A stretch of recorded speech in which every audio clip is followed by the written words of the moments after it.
Welcome to the Horse Frog Podcast. I'm Kamran. And I'm Billy. Billy, what would you say we do here? Well, we like to dig deep into a bunch of books and shows and movies that we love. In excruciating detail, right? In excruciating detail. And we like to talk about things that we like about them, what they make us think, and what we learn from them. And a lot of times we're going to go off topic, but we're going to bring it back in. Basically, it is just two guys hanging out talking about their favorite stuff. And it's not meant to be a replacement for anything. It's meant to be a companion to anything that we're talking about, any shows, any movies, any books that we're talking about. And we really appreciate you taking the time to be with us today. Hopefully you'll enjoy the show with us. One final note before we begin the episode. If you would like to support our show, we have a Patreon set up. You can find the link at horsefrogproductions.com. You can also email us with any feedback at contact@horsefrogproductions.com. Depending on the platform you're listening from, it may also be in the episode description. Today we are covering The Boys, the Amazon Prime show, Season 3, Episode 8. And this is the finale. The finale, because till now we've just been going episode to episode. We don't have anything to go to for The Boys after this. And do you realize that I need you to realize this is our 24th week. Yeah, 6 months. That's great, dude. I'm really jacked by that, dude. I'm like, wow. Yeah, that's pretty wild. Yeah, it's pretty wild, dude. A lot of content. Yeah, great job. A lot of content. Oh my word, great job, brother. Yeah, thanks to everybody for listening to us. Yep. Yeah, we really appreciate it. Yep. As is tradition, we'd like to give a warning before covering episodes of this show. This show is intended for a mature audience and has extreme violence and some scenes of sexual misconduct. If these topics upset you, then we do not recommend you continue listening. We have some corrections and additions today. Since this is the final episode for The Boys, next week we will have a different show. We promised a Batman vs. Superman episode and are planning on that for our next release. We will announce the next show that we will cover following the release of that Batman vs. Superman episode at that time. That's people are currently voting on that. Our voting tier of Patreon members are voting on the next show. Yep. Bring it. When we were discussing sea life in one of the episodes, I believe it might have been season 3, episode 7. Okay. There was a question as to whether male dolphins are only sexually attracted to human females in terms of being sexually attracted to anything outside of female dolphins. Okay. And I looked it up, and it is true. It is simply human females that they are attracted to. And the suspicion is that the female hormones make them smell like female dolphins. Okay. That makes sense. Also, humans that like to have sexual activities with dolphins are called delphinophiles. So these people exist. I found out about this as part of my research for this topic. I did not delve too deep into this community. Right. So just know that there are people out there that fall in this category. Yeah. I don't have a whole lot to say on that one either. It's like I either have too much to say on the topic or not enough, and I would rather err on the side of not enough to say right now. So, Yep. One of our Patreon subscribers named T has reached out with an additional data point on the toast with butter question. All right. This has been an ongoing collection of data. We have a sample size of 5, I believe, at this time. Wow. The question is, are you the type of person that has to have butter and jam on your toast or simply jam on your toast? Right. Now, T starts with toast with butter and cinnamon, and that is not in the sample size, right? No. Cinnamon toast, man. I love and I make fantastic cinnamon toast. That's its own sacred category, brother. So that has butter on it in your case, right? It does. Oh yeah. You butter first, okay. And then so you're normal in this case. Yes. Yeah. Right. I put the butter on, and then I sprinkle the cinnamon sugar on top of it, and then you stick it. Then you stick it in an oven. So you toast it through an oven. Wait, what? Oh yeah. So it grills you it. You toast it first, then you put the. No. You toast. If you toast it with it, you get the cinnamon. You get that crust of baked butter, cinnamon toast. Cinnamon sugar. Okay, I've never tried that. I'm not going to judge it because I haven't tried it. It might actually be better. I'm going to have to do some research and get back on this. So I will hold my judgment. Okay. Try. Okay. I mean, because the crust that it makes of that cinnamon sugar and butter on top of the bread when when you're toasting it together like that. Oh man, it's I mean, it sounds magnificent. good. It sounds It's almost like a magnificent. cinnamon roll. It's close A to a little cinnamon bit. roll. Yes. Yeah, Yeah. Kind yeah. of. Okay. Okay. All right, back to T's feedback. We're not counting the toast with butter and cinnamon in this context. We're Yes. simply concerned about jam and Yes. butter. Yes. So T mentioned that he has non-toasted but warmed with butter and jelly or jam, thick cut. That's 2 C's. Okay. Home baked. So Now, he doesn't toast the bread. He just warms it. now, to T, is T from our continent? Is he American? Yeah. Because he Lives okay. in Texas. He mentioned the warming of the bread, and then putting the bread. That's also slightly different. I mean, I don't consider that toast. I mean, it's warmed. It's who doesn't like warm Are bread? you going to discard this No, entirely? no, no. Are you I'm not. moving to strike from the record, Billy? Absolutely not. Okay. So Not at all. what are you getting at here that he's not toasting the bread?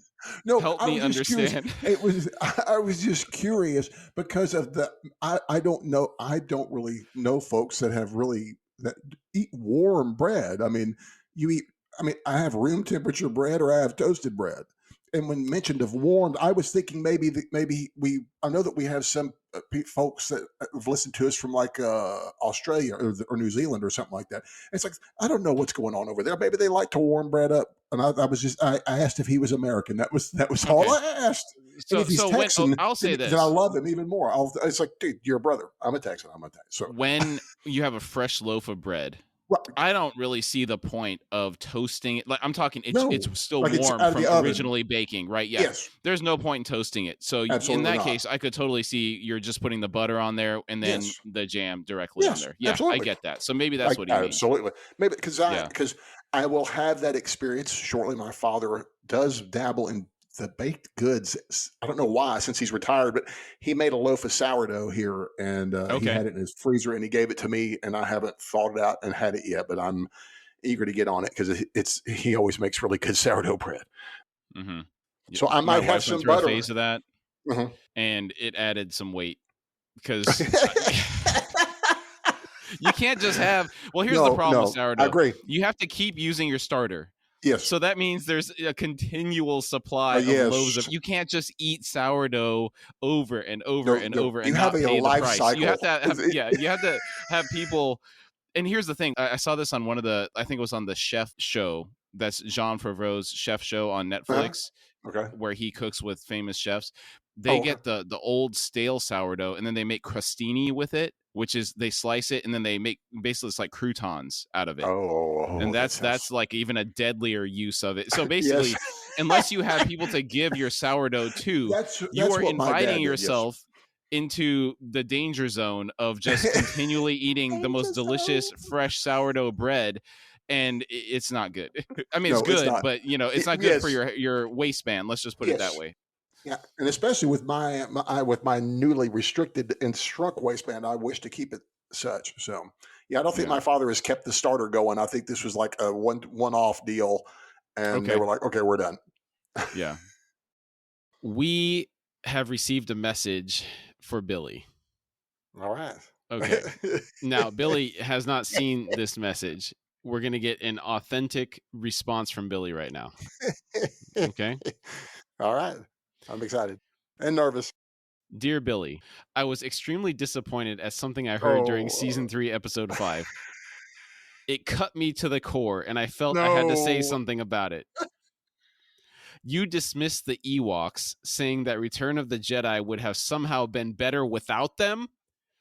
As a longtime listener, I'm not sure if I can let this aggression stand. I take umbrage. How your mind shot straight to the Ewoks staggers me. If it were not for those little critters, the rebels would not have been able to win that battle on Endor. It was they who made it possible for the destruction of the Imperial shield generator. Yes, agreed. They displayed courage and fortitude, standing their ground against more formidable weaponry and technology, but they didn't waver. Their role was pivotal. I think they deserve a little more credit than being casually rejected out of hand. Yub nub. Now, I'm so sorry. What was the name of this person so I can address them personally? Dane. Oh, Dane. Oh, Yeah. Dane. Dane. Dane, I assume that you're a bit younger than me. Now, to your credit, to your point, just this last week, I just watched Return of the Jedi with KP. She had not seen it since probably it came out. I got no idea. So my respect for the Ewoks, I'm better. I'm not as hypercritical on the Ewoks, but I think an age difference, you have to understand that when I was, this was such an all age show that I was even at the age that I saw that, I was disappointed and I wanted Wookiees. Could you imagine the Wookiees? Yeah. Yes, That the would be pretty cool. Ewoks were tenacious and ferocious. Yes. And loyal. Yes. And fierce. Anti-imperials. And they were fantastic. And I agree with you, Dane. I umbrage taken, umbrage accepted. I accept my licks and my punishment. So, but could you imagine Wookiees? Yeah, we really Wookiees. didn't get that in episode 3. No. That we got a little kind of image of Kashyyyk, right? And that's where Yes. Yoda was, right? And they You know came what's to pick him yeah. up. Mm-hmm. I think what's even funnier is that there is a Christian band. I think it's called Imagine Lions. Imagine Wookiees, dude. Okay. Imagine Wookiees, dude. Mm-hmm. I'm just, dude. That would, but yes, Dane, I am so sorry. I do apologize, and I do notice that they played a very large role, but I was still, as a young man, I would have. I don't. What year did that come out? I don't even know what year that. Was it like 84, 83 or 84, something like that? 83. I would have been 14. Mm-hmm. So, especially after the darkness and the harshness of now watching through this stuff with KP, she thought that Empire Strikes Back was real funny. I said, yes, it is funny because it's real harsh also. It's funny at first and it gets progressively darker. And, that movie ends, and I'm going to have to do the Randall and quote Randall from Clerks. It's like, dude, that movie ends on such a downer note. Luke loses his hand, Han's on carbonite. Mm-hmm. It finds out that Vader's his father. I mean, that's some harsh stuff. It is. What a cliffhanger to end on. And that's like, I think that Return of the Jedi, if you look at them by trilogies, I'm sorry, Empire is the better film. And there's so many things that I'm upset about that we have done, that we have pointed out in this. I did not point this out to you. And watching this in 2012, I have not seen this in so long. They added in Vader saying no. Have you heard this? When Vader is wrestling with himself, we see it, even though you can't see it because it's just a mask. Mm-hmm. When he's watching Luke being tortured by the Emperor with the lightning. This is mind you, this is Return of the Jedi, and there's this no, and they added this in there, and you're like, and I'm like, wait, did they just add that? And I looked it up, and everyone else is like me. It's like, dude, it cheesed it out. Why are they going back and doing this? They've done the Boba Fett thing with the new guy. We've talked about this, the revoice. Did you hear that James Earl is finally retiring? Finally. And he sold the rights to his voice to them, right? Yeah. What are we going to do? Are we going to go back and undo Vader? Undo him how? What do you mean? Vocally. No, you know what they can do now? They can train AIs to replicate you based off of recording certain sentences. Is that what he has done? I don't know. Likely. It wouldn't surprise me. Okay. Yeah. I mean, with a voice like that, you have to try and preserve it. You better. I mean, there are certain voices you have to have, like Morgan Freeman, Samuel L. Jackson, James Earl Jones. You got to have these people immortalized. But imagine, they went back and they added Anakin. Mm-hmm. the kid that Yeah, from yeah, the they changed original him, the trilogy. ghost, right? Why are we doing this? And this adding things, we're adding vocabulary now. It's like, wait, this, I mean, this alters it. This takes an impactful moment that you're so stupid that we have to spell it out for you. You can't tell the way that we're shooting this scene that it's supposed to be a dude inside the helmet who doesn't, who's this guy, it's Luke's father wrestling with, what do I do? This guy's about to going to kill my son. We knew this, and they add the words no, no. I think ultimately, I think what's going on is George Lucas probably had a vision in his head of what he wanted to do, and Yes, he, agreed. as the director, or at least the producer on the later ones, I don't think he directed those, right? He didn't direct Yeah, most of them. he was just like executive producer or whatever, Yeah, right? he did not Yeah. direct. He So did not direct Empire or Return. right. So I think he went back and just made them the way he wanted them, probably not factoring in. He's probably pretty isolated from the fan base at that point.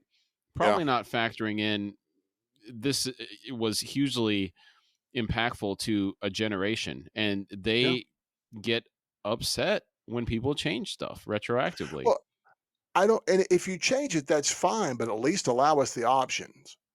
Oh yeah, You and then know, he goes back and do, says, "We yeah, destroyed yeah, the yeah. negatives. Don't do They the. do not exist anymore." Yeah, at least Blade Runner, we have the four options. I thought it's I more. have. Isn't there like 6 of them?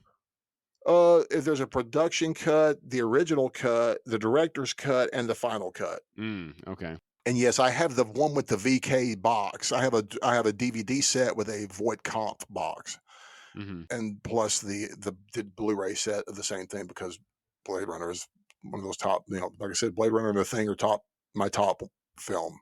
Right. So okay, that was a big digression. Sorry, folks. That's right. One final point here. Dane also mentioned that Caravan of Courage and Ewok Adventure was one of his favorite movies growing up. And also, Dane, I have not read any of the books except for the Timothy Zahn trilogy that follows. That's supposed to be the original following of the original trilogy, and one book of the Mercenaries Guild War or something, Bounty Hunters Guild War. Then that's where Boba Fett gets out of the Sarlacc. So I mean, before they've undid all that stuff, apparently. So that's and you said you've read a bunch, and so I hadn't seen a bunch of the television stuff except for the stuff that came out on Disney Plus. I did not know that there was an Ewoks movie. You Yeah, know, they had animated movies back then, Christmas animated movie. specials and stuff Okay. like that. Well, So, yeah. I'm discovering that now with the Disney Plus subscription. I see these old 70s looking things, and I recall one, but it's not the one I'm thinking of. That I remember it airing once Hmm. in the 70s, and I never saw it. I wanted to see it, and I'm at the point now. It's like I will not watch it because it's going to probably be dreadful, and I don't want it to ruin any. I don't want to ruin anything. Okay. you know. Yeah. Leave well enough alone. Yes. Yeah. Hmm. Exactly. Thank you. Yeah. All right. Before we get into this episode, this is one final point I wanted to make. As I was watching this, I realized that there was this running theme of fathers and their children. Did you pick up on that as you're watching it? I did not. Okay, so we'll have to call them out as we get Yeah. through them, because there's a Yes, please lot of do. that this episode. Well, when you say that, I can see it. Yeah. But I just wanted at the same time, like I say, I'm usually oblivious to that kind of stuff unless it's pointed out, or unless I'm the one that points it out. Yeah. Well, I mean, just off the top of my head, you have Homelander with Ryan. Yep. Huey has a realization about his dad because he's talking about the pizza Yes. rolls. Oh, thank you. I Right. completely forgot about that one. There's Yes. MM with Janine. Yes. And then there is Soldier Boy with his Yes. father. Yes. And then, him with Homelander and Ryan. Oh, yeah. And Ryan with. Yeah, I started with Homelander. Ryan and Homelander. Oh, That's what I'm yeah. sorry. And then Butcher a little there's bit with you his get dad. Fritchie mentions His dad too. Yeah, I mean, it's so I think basically everyone's everybody's dads. talking Yeah. about. Yeah. Everyone, only dad's not mentioned is Annie and Kamiko. I Maeve. think. Maeve. Yeah. Okay. Yeah. Thank you. Nicely Okay. pointed out. Nicely Yeah. spotted, sir. Okay, so I guess we don't need to point him out because we just did. Yeah. Yeah.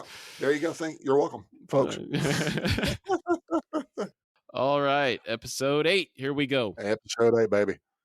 The episode begins with Ryan throwing a baseball. And he really launches it. It sounds like a jet. Yeah.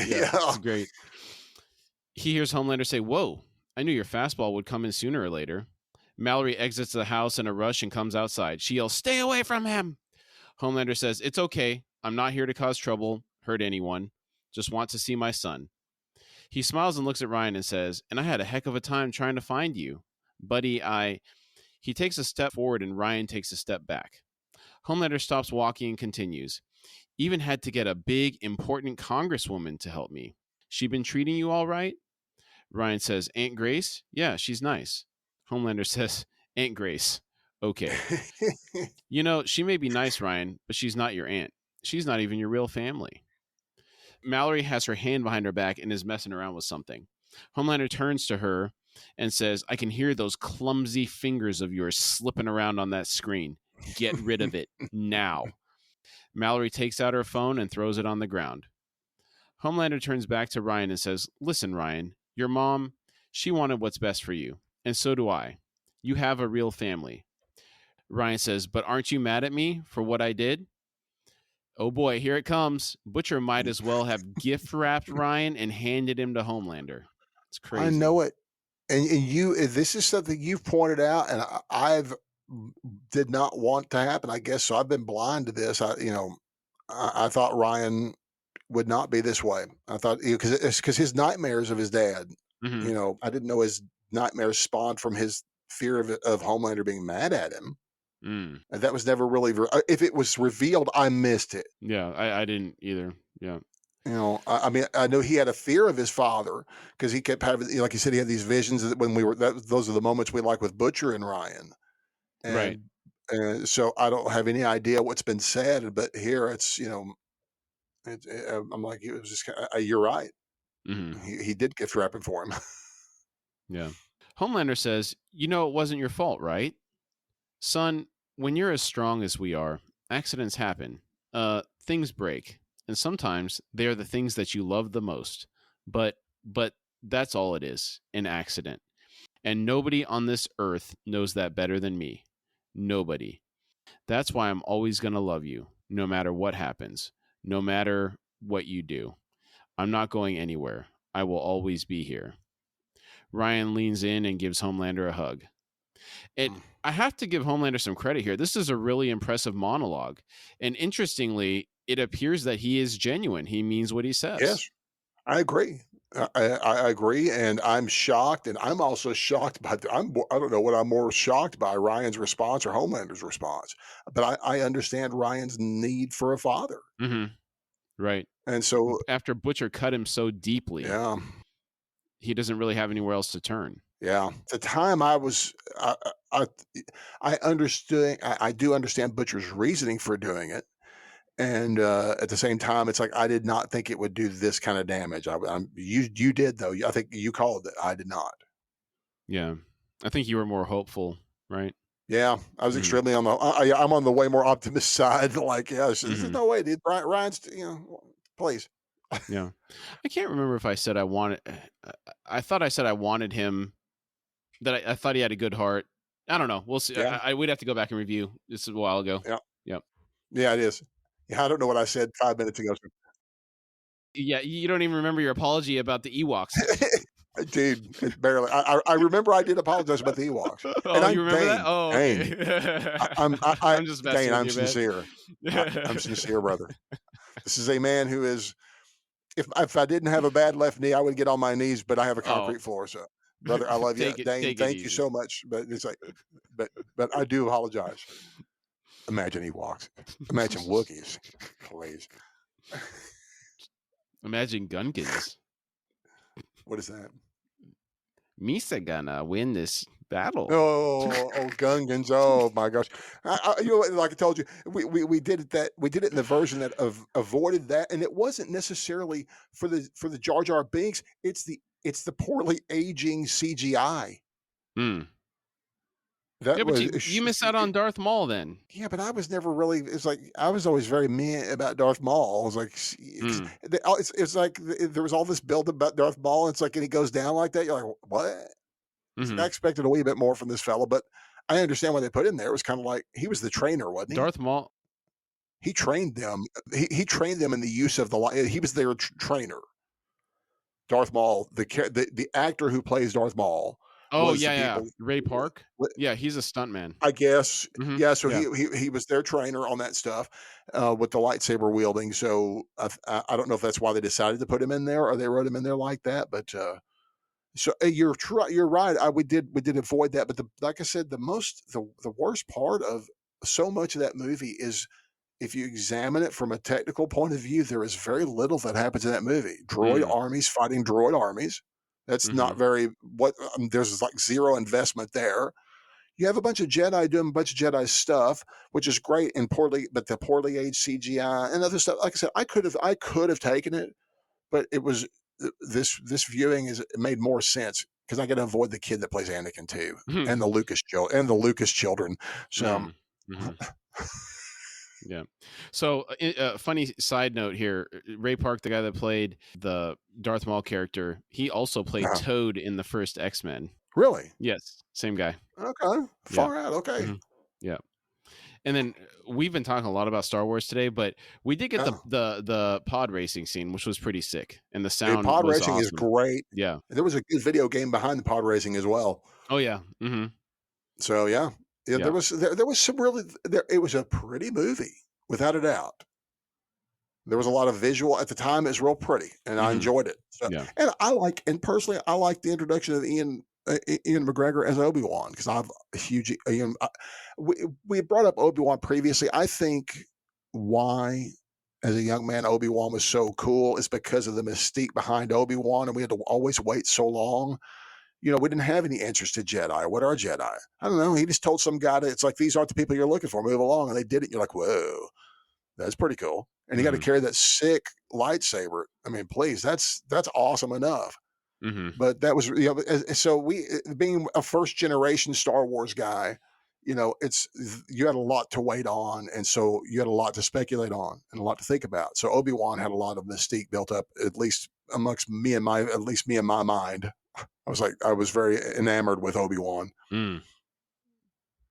He didn't capture the imagination for me as Darth Vader did. Well, please, I get it. I get it. Vader the greatest bad guy?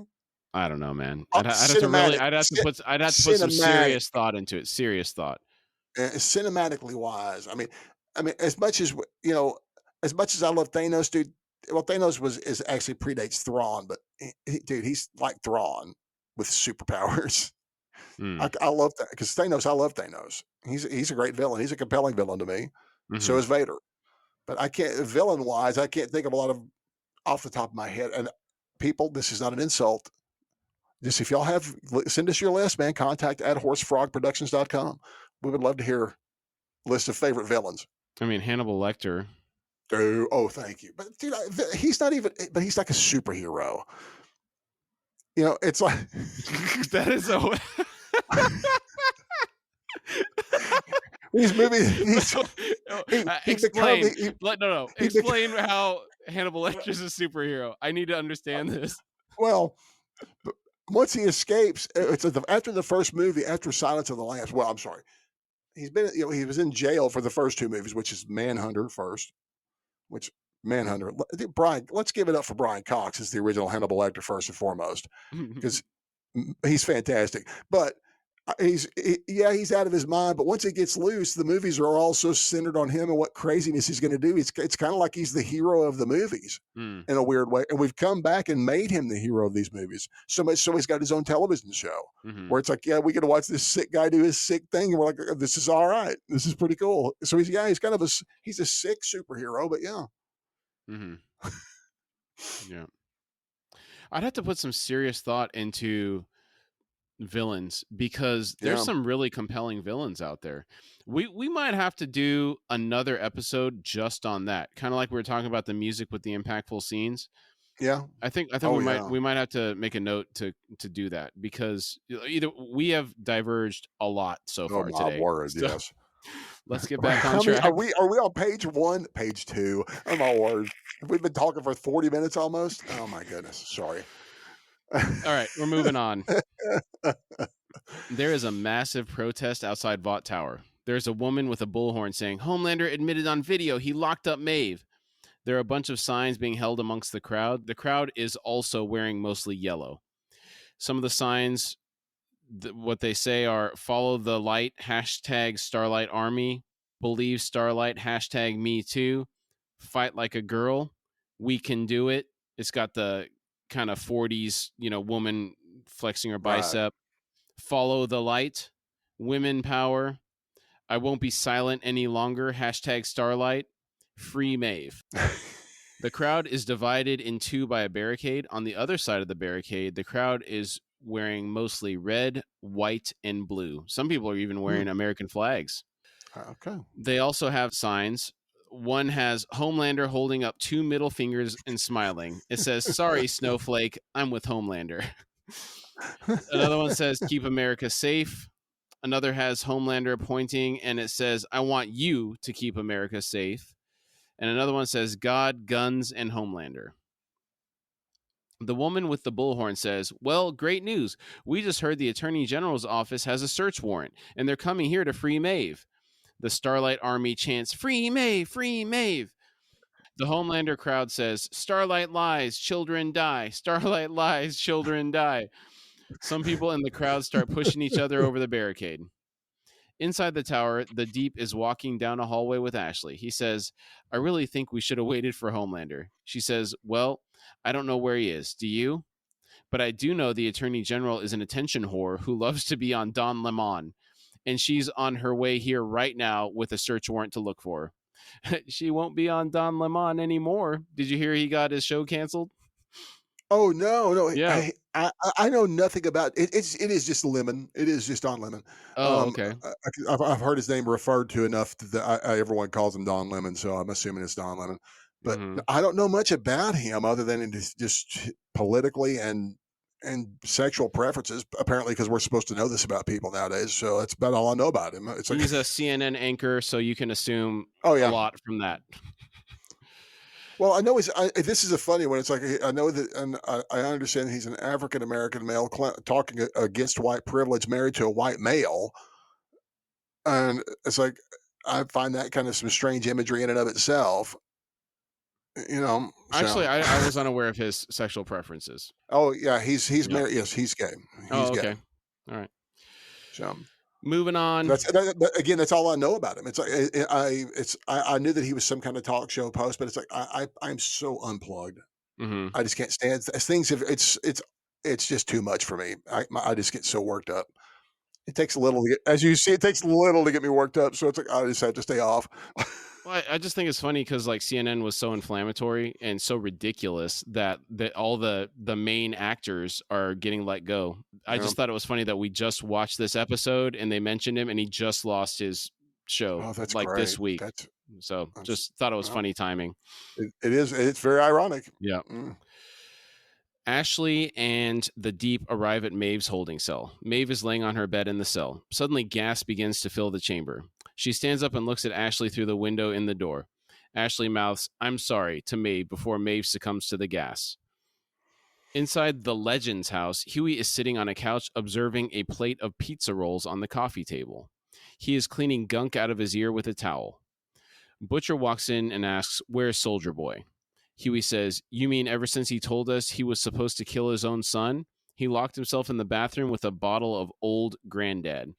I'm not much of a drinker, and I've never heard of this alcohol, so I looked it up. It is featuring a rich legacy. Old Granddad bourbon whiskey comes from Jim Beam Distillery in Claremont, Kentucky.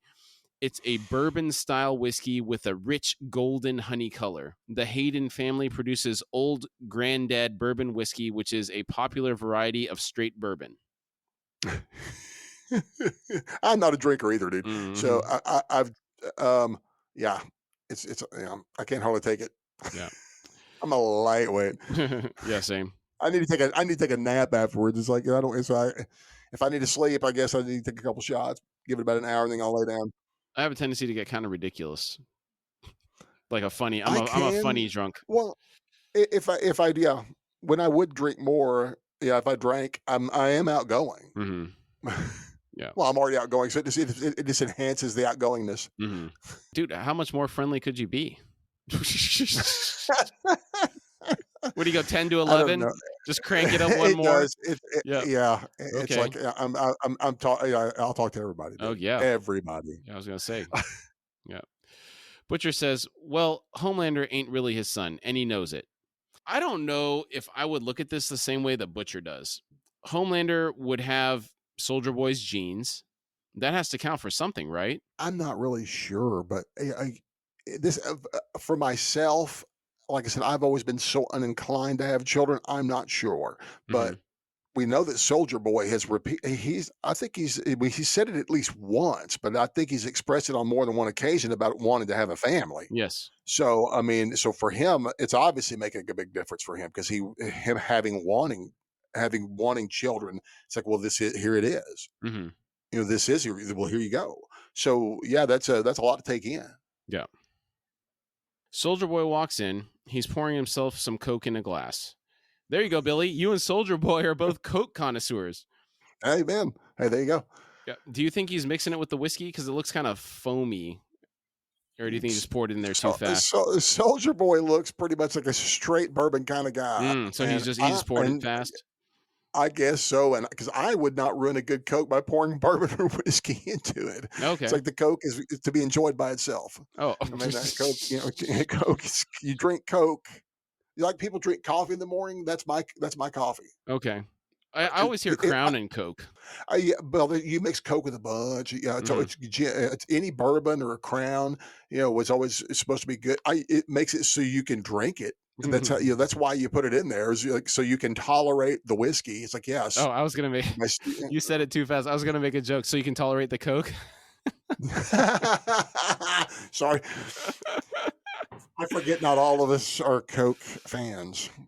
It's been so long since I had Coke. It's not bad. If you want the real deal, you need to get a glass bottle of Coke produced in Mexico. Mm-hmm. Yeah.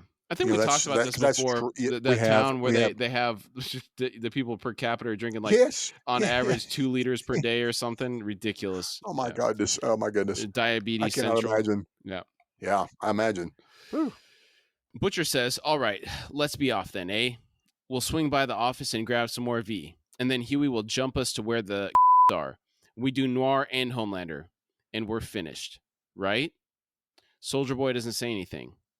He turns and walks back out of the room. It looks like he's struggling with the situation. Yeah. Maeve is being transported in an armored truck. Inside the truck, they have her on a hospital bed and she's breathing gas. Her eyes open and a doctor opens a valve on a bottle of gas attached to the mask to put her back under. She's able to focus enough to clench her fist and rip her arm out of the restraints. The camera switches to the outside of the vehicle and we can hear people screaming and some gunshots are fired. The windshield is painted red as the driver is shot. The vehicle swerves and comes to a stop. It runs up against a fire hydrant. A blood-covered and barefoot Maeve gets out, leaving only dead bodies in her wake. That's a pretty epic scene. I love that they don't show what happens inside the van and leave it to the imagination. Oh, me too. I a lot of times I prefer that. As I've gotten older, I prefer that because my imagination tends to be way more wicked. But lately, television is outstripping my imagination lately with violence, and I've been kind of shocked by lately. So I was initially asking the question if you thought Ashley had anything to do with this, maybe putting an incompetent people in here that might botch the job because she looked genuinely upset about gassing Maeve. Mm-hmm. Yeah. So, but I don't think she did. I just think, Maeve just took advantage of a situation, and we finally get to see her. Even though we didn't see it, we imagine it.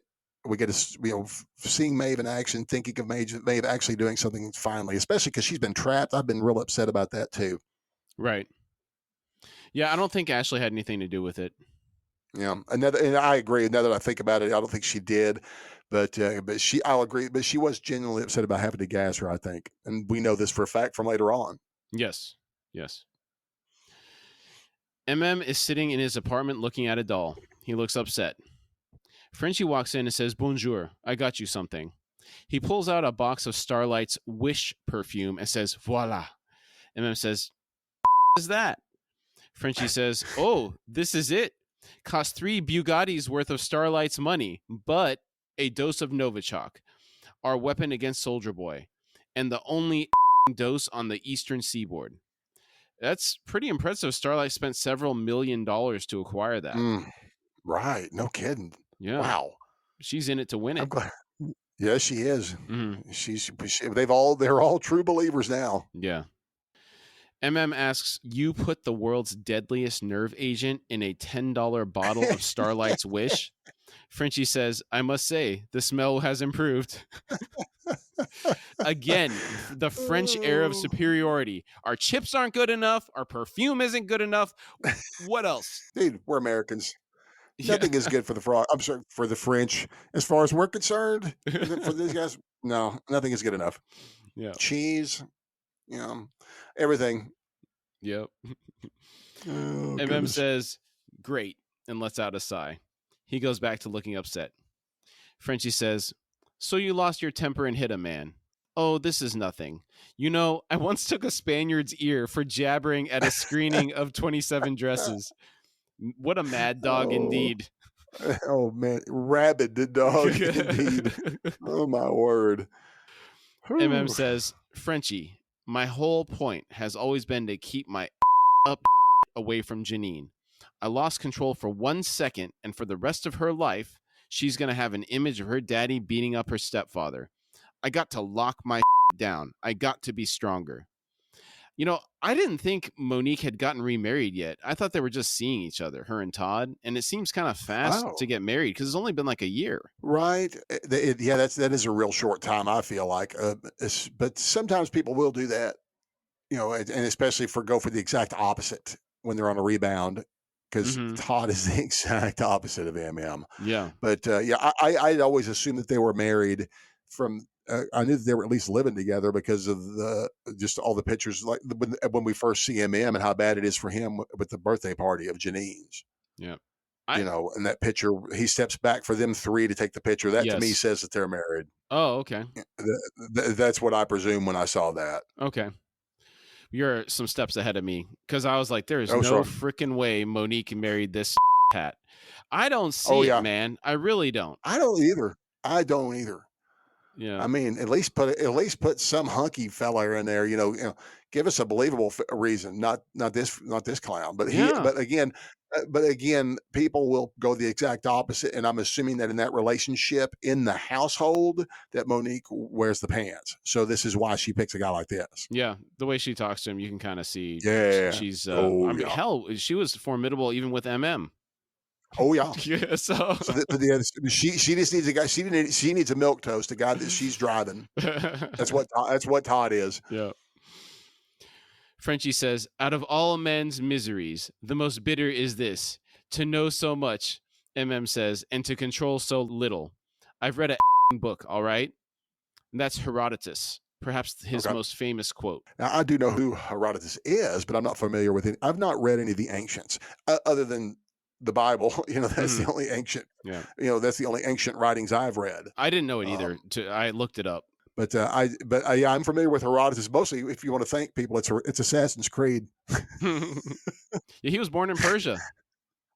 Oh, far out. Okay. Yeah, they considered him Greek, but he was actually born in Persia. So I'm not sure what his lineage was. I read through his article on Wikipedia. It was pretty interesting. Okay, yeah. Any of those old ancient fellas that any of their stuff, if you know about any of them, they had to have been some impressive fellas to have been remembered. Let's just put it like that. True. Yeah. Think of all the humans that have been around between now and then. Yes. Yeah. Yes. Frenchie says, you cannot keep the truth from your daughter that you are a deeply broken and up man. Is crying. Frenchie continues, so am I. So are we all, no? But you're also, perhaps, the best man I've ever known. Let Janine see all of it. He gets up and pats on the shoulder as he walks past his chair. As he's leaving the room, Frenchie says, and get back on the Lexapro. Now, I got kind of emotional with this scene. It really hit me pretty hard because I would not have expected Frenchie to be the person that gives what he needs right now, particularly with guidance about how to act around his daughter. I guess I get that, but sometimes you get those answers from those unexpected quarters because you can't hear it from the people that you need to hear it from. And the people that have been telling it to you, you have to hear it from someone like Frenchie for you to understand how far you've gone, how screwed up, for even Frenchie to go, dude, I'm seeing it. You need to pull your head out of your butt.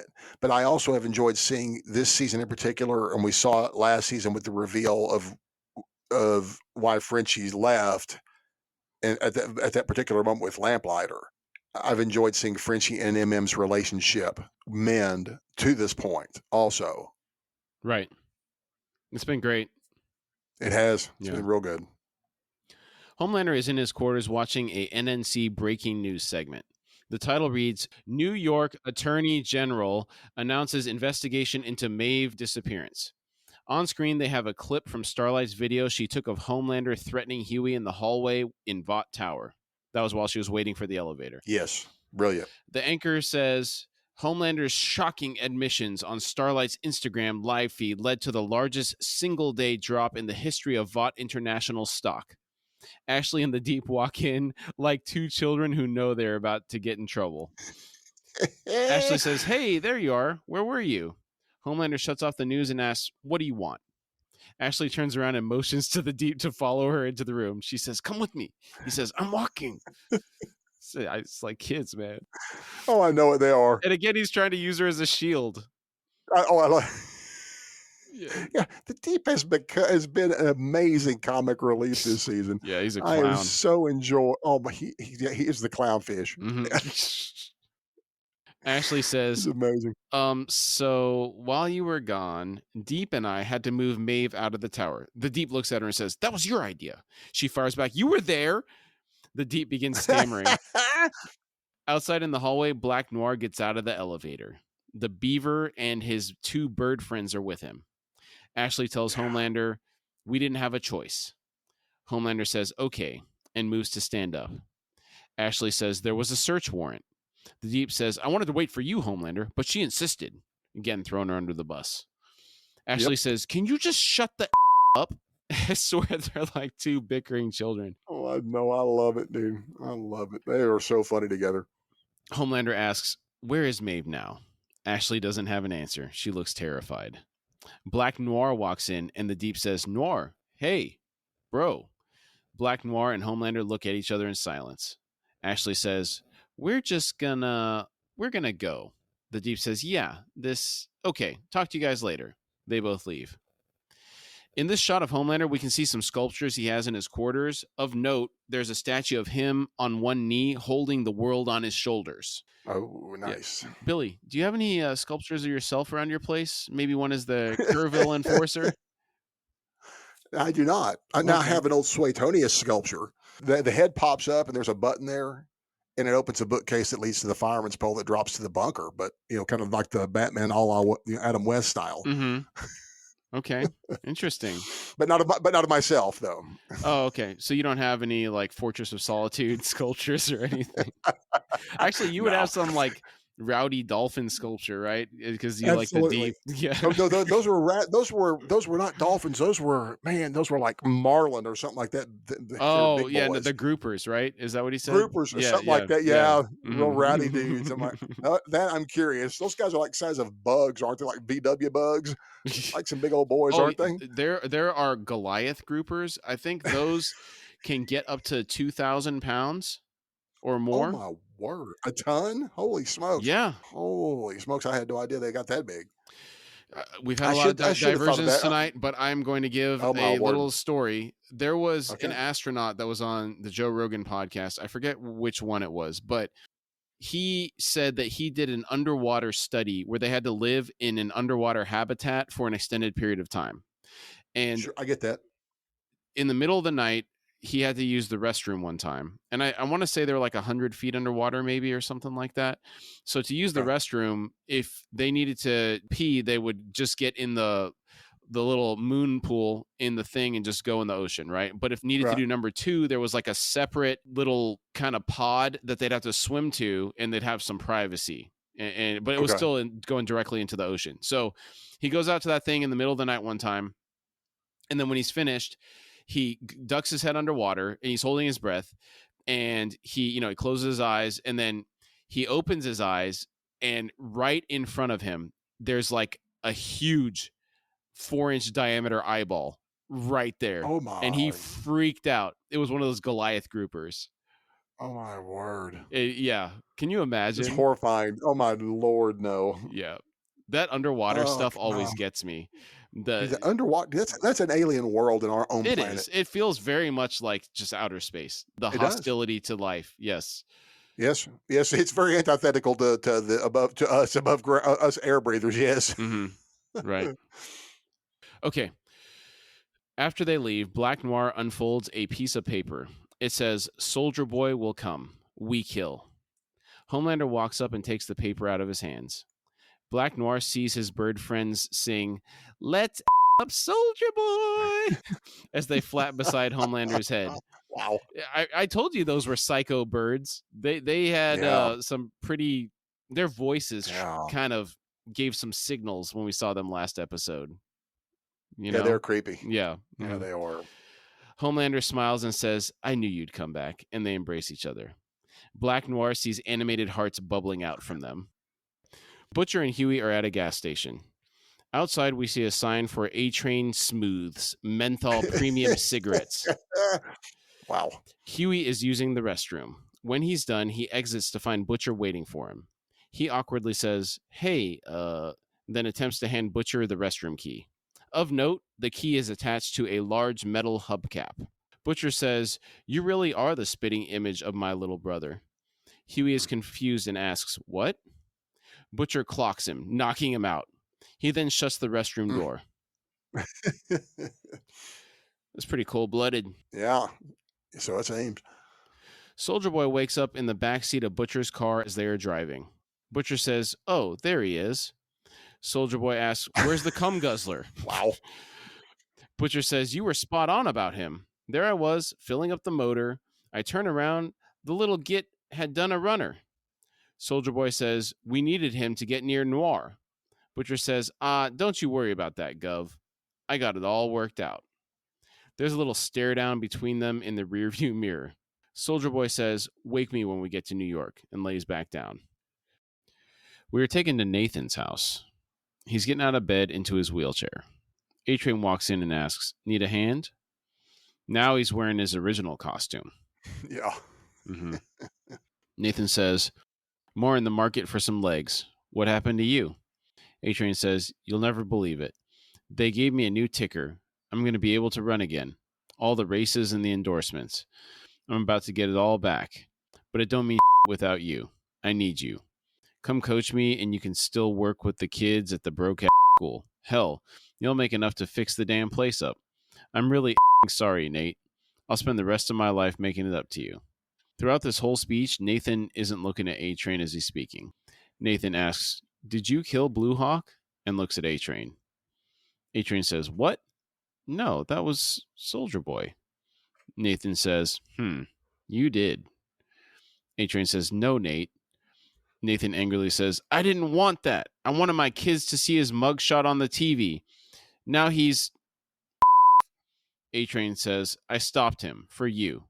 Nathan says, "Don't you say you did that for me. You've only ever been about yourself." A-Train says, "I'm sorry. I'll make it right." Nathan yells, "How? Every time you try, you make it worse. Reggie, just go, man. Just go. Just get out, okay? Go sell your menthol vapes and your fast cash shops and all that. But just stay out of my life." A-Train says, "Nate, come on, man." Nathan yells, "I said, get the out of my house. I don't want a murderer in the same house with my kids." He wheels up to A-Train and begins hitting him as he's speaking. He gets off balance and falls to the floor. A-Train says, "Nate, I'm sorry, Nate." Nathan yells, "Don't touch me. Don't come back here." A-Train chokes up and starts to cry. He leaves. So much for that redemption arc, huh? Not necessarily. He could get a redemption arc for the next season, but for this season, yeah, we liked. You remember, we were glad what had happened, but with that incident, but his brother is right because he's got children, but not wanting to murder in the house. So I feel bad because he's in an impossible situation. He's in a situation that for us, it's redemptive. I still think it's redemptive for him. Well, no, let me clarify. So I'm not sure I was for him killing Blue Hawk, right? Because vigilantism isn't necessarily the answer. This is true. But what really kind of made me think of him differently was when he truly apologized to Huey after he realized how he was impacting other people. Yeah. Oh, so that for the way he's acted in the house here, it's because he's still telling. Because what's bad is I think he's very genuine here. He's kind of, it's in the same vein as I'm sorry that because it doesn't mean anything without you. Is a very genuine statement. Oh, I agree. I mean, his brother has been coaching him his whole life, so yeah. I think so. So I don't know how I guess I'm just kind of confused about A-Train. Right now. I mean, he's done some really horrific stuff, man. He straight up murdered Popclaw. Yeah. Well, he straight up murdered Robin. And Blue Hawk. Yeah. No, Robin was accidental manslaughter. We'll call it a vehicular manslaughter. The A-Train. She got on the A-Train track. Yeah. But yeah, I agree. But remember, Ashley said that beside the 3 straight up murders, and that wasn't including Popclaw. I don't think when she mentioned those 3. I'm curious about what the 3. I think she's reading Robin into that one. Okay, maybe. I think so as well. Yeah, she was talking about just a couple of incidents that happened when he's out clubbing, like kind of like very bad things, kind of a little handsy with the female entertainment. Right. Fatally. It's just what it sounds like. So, right. Huey is waiting at the gas station. Starlight pulls up in an old American car. I guess she's learned from Butcher and MM on how to stay incognito. Yes, sir. They'll use all those old American cars. I love it. I was curious who it was going to be. I was kind of surprised when it was Annie. I kind of, when I saw that car, I thought, is that MM? That's what I thought. First thing. I was like, that looks like MM's car. Is that what you thought? It's MM's ride. It might be his car that she borrowed. Right. Probably is. Yeah. Because I don't think she has a car. Right. As she pulls up, she looks at Huey but doesn't say anything. They're driving in silence. Huey finally breaks the silence and says, "Thanks for picking me up. Sure you want to tell me to go myself?" Starlight says, "I'm not saying anything." Still giving him the cold shoulder. I'm impressed she came to pick him up. Yeah, after the way that things ended. Yeah, he's been kind of misbehaving. Yes, he has. A scoundrel. Huey says, "Because if you did want to say that, I mean, you could." He grimaces after he says this, and then he touches the bruise on his cheek. Starlight asks, "What happened?" Huey says, Butcher, just out of nowhere, knocked me out." She asks, "Did he tell you?" Huey asks, "Tell me what?" Starlight says, "That Temp V is fatal. If you shot up anymore, you'd probably be dead right now." "Oh my God, he didn't tell you. That asshole." Huey realizes something and says, "Saved my life." Starlight says, "Saved your life? It looks like he gave you a concussion." Huey says, "He stopped me from taking more V." He pauses for a moment, then asks, "Have you ever had pizza rolls?" She says, "Like middle school sleepover pizza rolls?" Huey says, "Yeah. Dad bought them in bulk after Mom left. Every night we'd have pizza rolls, watch Remington Steele, try not to touch her spot on the couch. And he never fought back for her or anything. Just sat there eating pizza rolls. I spent so much time thinking he was sad and weak, just a loser. But you know what? Dad was there, taking care of me during the worst days of his life, just trying to keep the lights on and a roof above our heads. He wasn't weak. I didn't know what strength was. Annie, I'm so sorry. I've been an asshole. I never should have. I never should have put any of this onto you." She says, "Thank you for saying that." He says, "Literally every neuron in your brain is screaming, 'I told you so.' So why don't you just say it before your head explodes?" She loudly exclaims, "Oh my God, I told you so." He asks, "Feel good to get that out?" She says, "So satisfying. Oh my God." Satisfying. Her phone rings and she answers it. After listening for a moment, she says, "Oh my God, where are you?" Now, I had mentioned I wasn't sure how they were going to get past that last argument that they had, Yeah. but Yeah. looks like they got out of it It pretty looks like quick. they just did. Yeah. Because I'm with you. I didn't know. What's funny is and in a comic book aside, now these are things that I've just found out by incident. They're married in the comics at some point. Okay. So I figured at some point they would, but I just figured that would be another season or two down the road because I think that they've got some long term plans. Did I tell you who they're bringing in for season 4? Jeffrey Dean Morgan, right? Jeffrey Dean, yeah. Yeah. So I mean, they kept Bosch going for 8 seasons, Mhm. and it's still going. And it's still going. Technically, they have a spinoff show with Bosch, the same character, Right. on that Freevee channel that they own. Mm-hmm. So it's like so I'm hoping that they'll have some long term plans for this one. It depends, man, because some of their shows they cancel real quick, right? I know it. I guess it depends Yes. on how many people are watching it. I think this is a very, very, very popular show for them. Mm-hmm. I'd have to look the numbers up and see how it's doing. I wonder if it's Yeah, doing better than Lord of the Rings. I'm curious about the Lord of the Rings. It has to be over for me to watch it. Well, I heard 2 more. that the viewing numbers weren't amazing for it, but I watched the It's first already been episode up and for season 2. eh, Yeah. wasn't. It's been up for season 2 already. So Mhm. it has to be over for me. And once it's over, I'll give it a shot, and I'll give it several episodes. Okay. Because sometimes shows can turn around, Okay. but sometimes they can't. So Yeah. Yeah. a lot of expectations on the problem with this one. There's a lot of expectations on this one. Right. That's part of the problem right there before you even get into doing it. Mm-hmm. Starlight and Huey walk into MM's apartment. MM has a campaign poster for Huey Newton running for Congress on the wall below a picture of Barack Obama. Huey Newton was one of the founders of the Black Panthers. I read his Wikipedia article. It's pretty interesting. Yeah. Yeah. Yes. You know the story about the Black Panthers and the Black Panther Marvel character?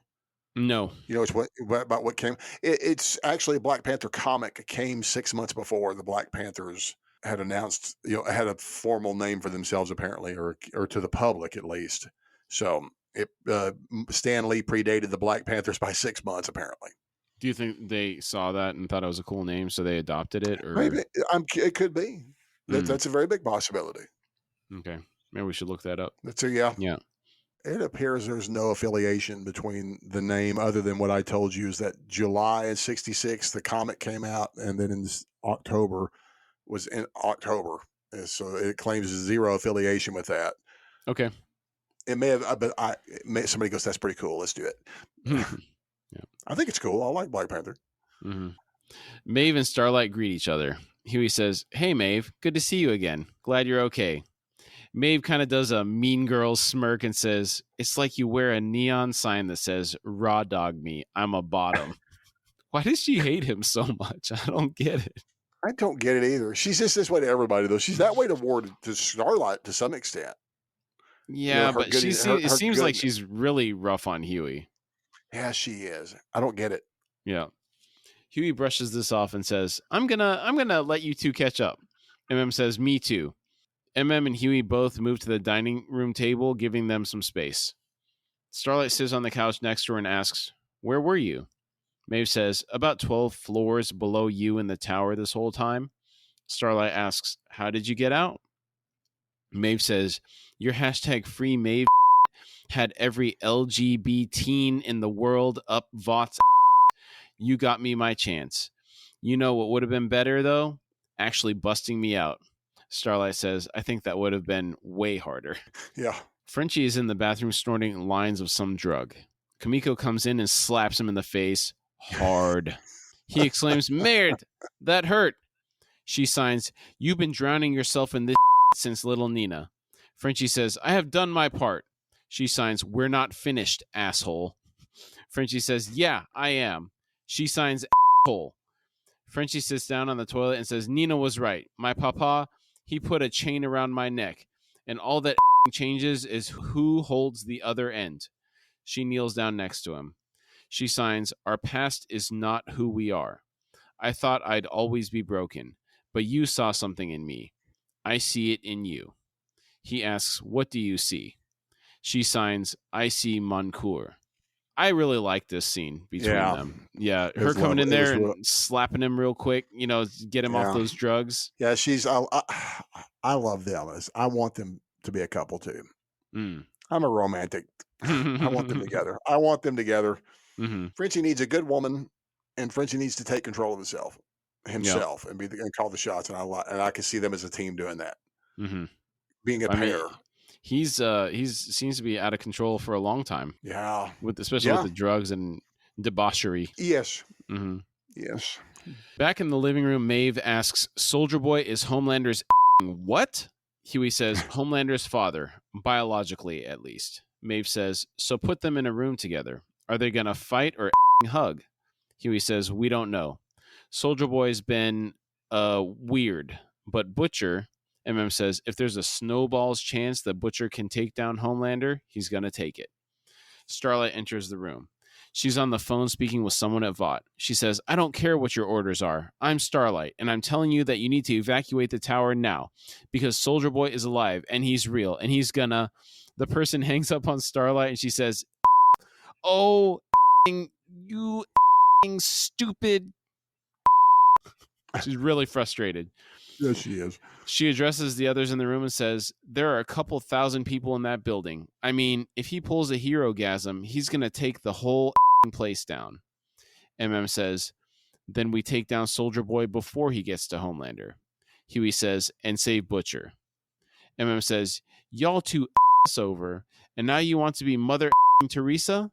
Huey says, "I know, and I'm sorry." Starlight says, "Huey, some people are just past saving." MM says, "He don't want to be saved."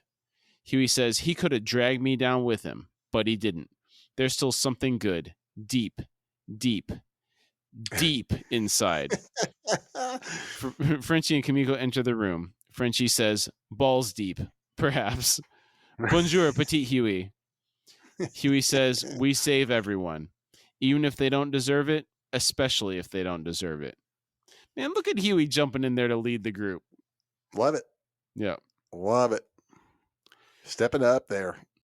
Butcher and Soldier Boy are in the Flatiron building. Butcher is looking at blueprints of Vought Tower. Soldier Boy sniffs a bottle of alcohol and says, "Whoa, that brings me back. Used to sneak my dad's Manhattans when I was a kid." He pours himself a glass. Butcher says, "I didn't have to nick nothing from my old man. He used to get me and me little brother lagered just for the hell of it." Soldier Boy says, "Well, I got to admit, that does sound funny. The old man's still around?" Butcher says, "Arse cancer. His guts out as we speak, one hopes." Butcher's phone begins to ring. It's Mallory. He silences the phone. Soldier Boy asks, "You ever see the Soldier Boy story?" Butcher says, "Must have missed it," and proceeds to disable his phone. Soldier Boy says, "It's a classic. We lost Best Picture to An American in Paris that year. At least I got to Jane Wyman in The Coat Check." About a poor kid from the streets of South Philly discovers he's got incredible powers to match his heart of gold. It's all bull. Butcher says, "Blimey, you don't say." Soldier Boy continues, "Actually, my father owned half the steel mills in the state. I went to boarding school. Got kicked out of boarding school because I was a but he made sure I knew it." Butcher asks, "Use the belt, did he?" Soldier Boy says, "Never laid a hand on me. He couldn't be bothered. Said I was a disappointment. Not good enough to carry his name. So I went to his golf buddies in the War Department, and they get me into Dr. Vought's Compound V trials. I became a superhero. Strongest man alive. Ticker tape parades when I came home." Butcher asks, "And what did the old man say then?" Soldier Boy says, He said I took a shortcut, that a real man wouldn't have cheated." His eyes are glazing over as he's telling the story. After a moment of silence, he clears his throat and says, "What about you? You got kids?" Butcher says, "It's complicated." Soldier Boy says, "I always assumed I had a few out there, somewhere. I always wanted them, because I thought I could do it better than my father did." Butcher says, "Homelander ain't yours, not really." Soldier Boy says, "He's the only blood I've got left." Butcher says, "It don't matter. You didn't name him, didn't raise him. Vought grew him in a test tube to take your place. He's the reason they left you to rot with the Ivans. Look, mate, we had a deal. Soldier Boy processes this. He finishes his drink and stands up. He says, I'm going to get some air. He sets his glass down and leaves the office. Now, I really like this conversation, particularly learning of Soldier Boy's relationship with his father. You can see how much it bothers him still that his father didn't accept him. Yeah, I know.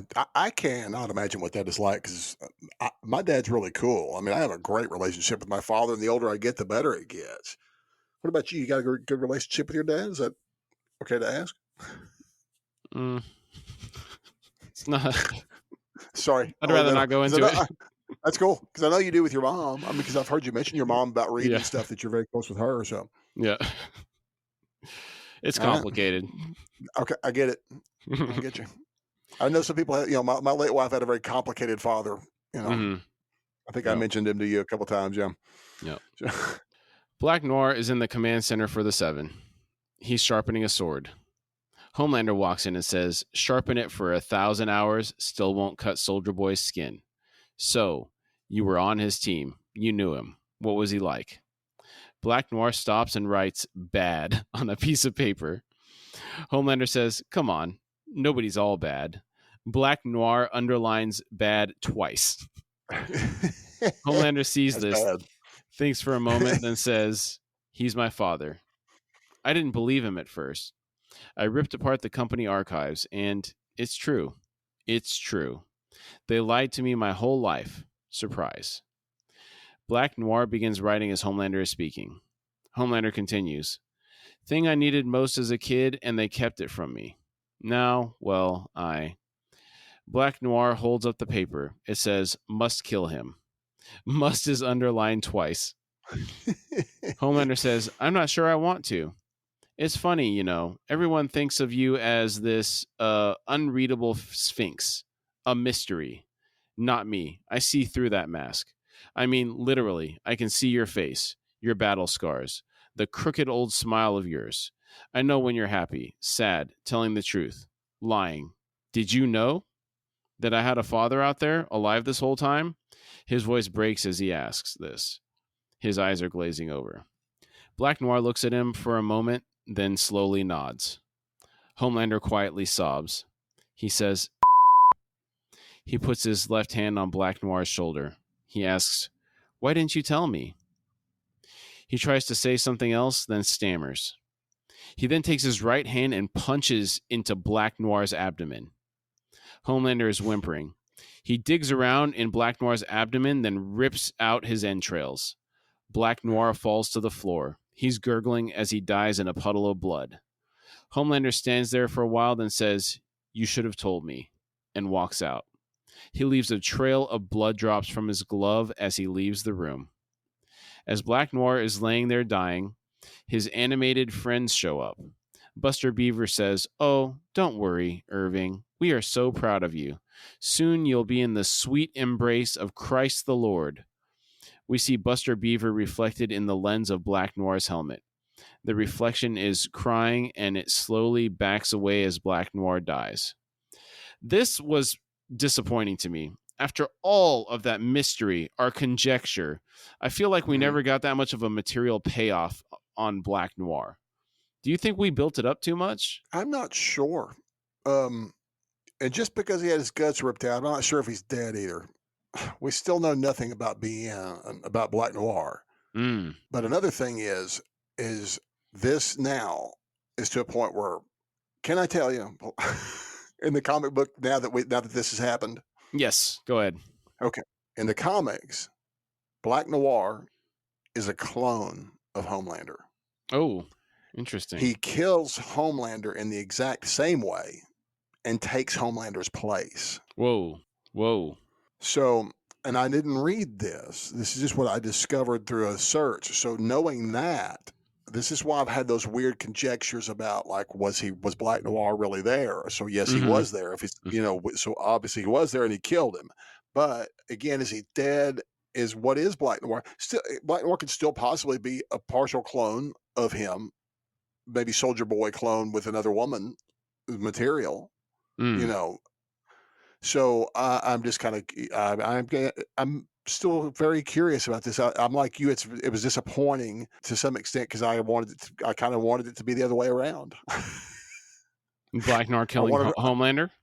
Oh yes, yeah, okay, and revealing okay. and then revealing that he was indeed Homelander, and hiding in plain sight as someone who's probably even more out of his mind, right?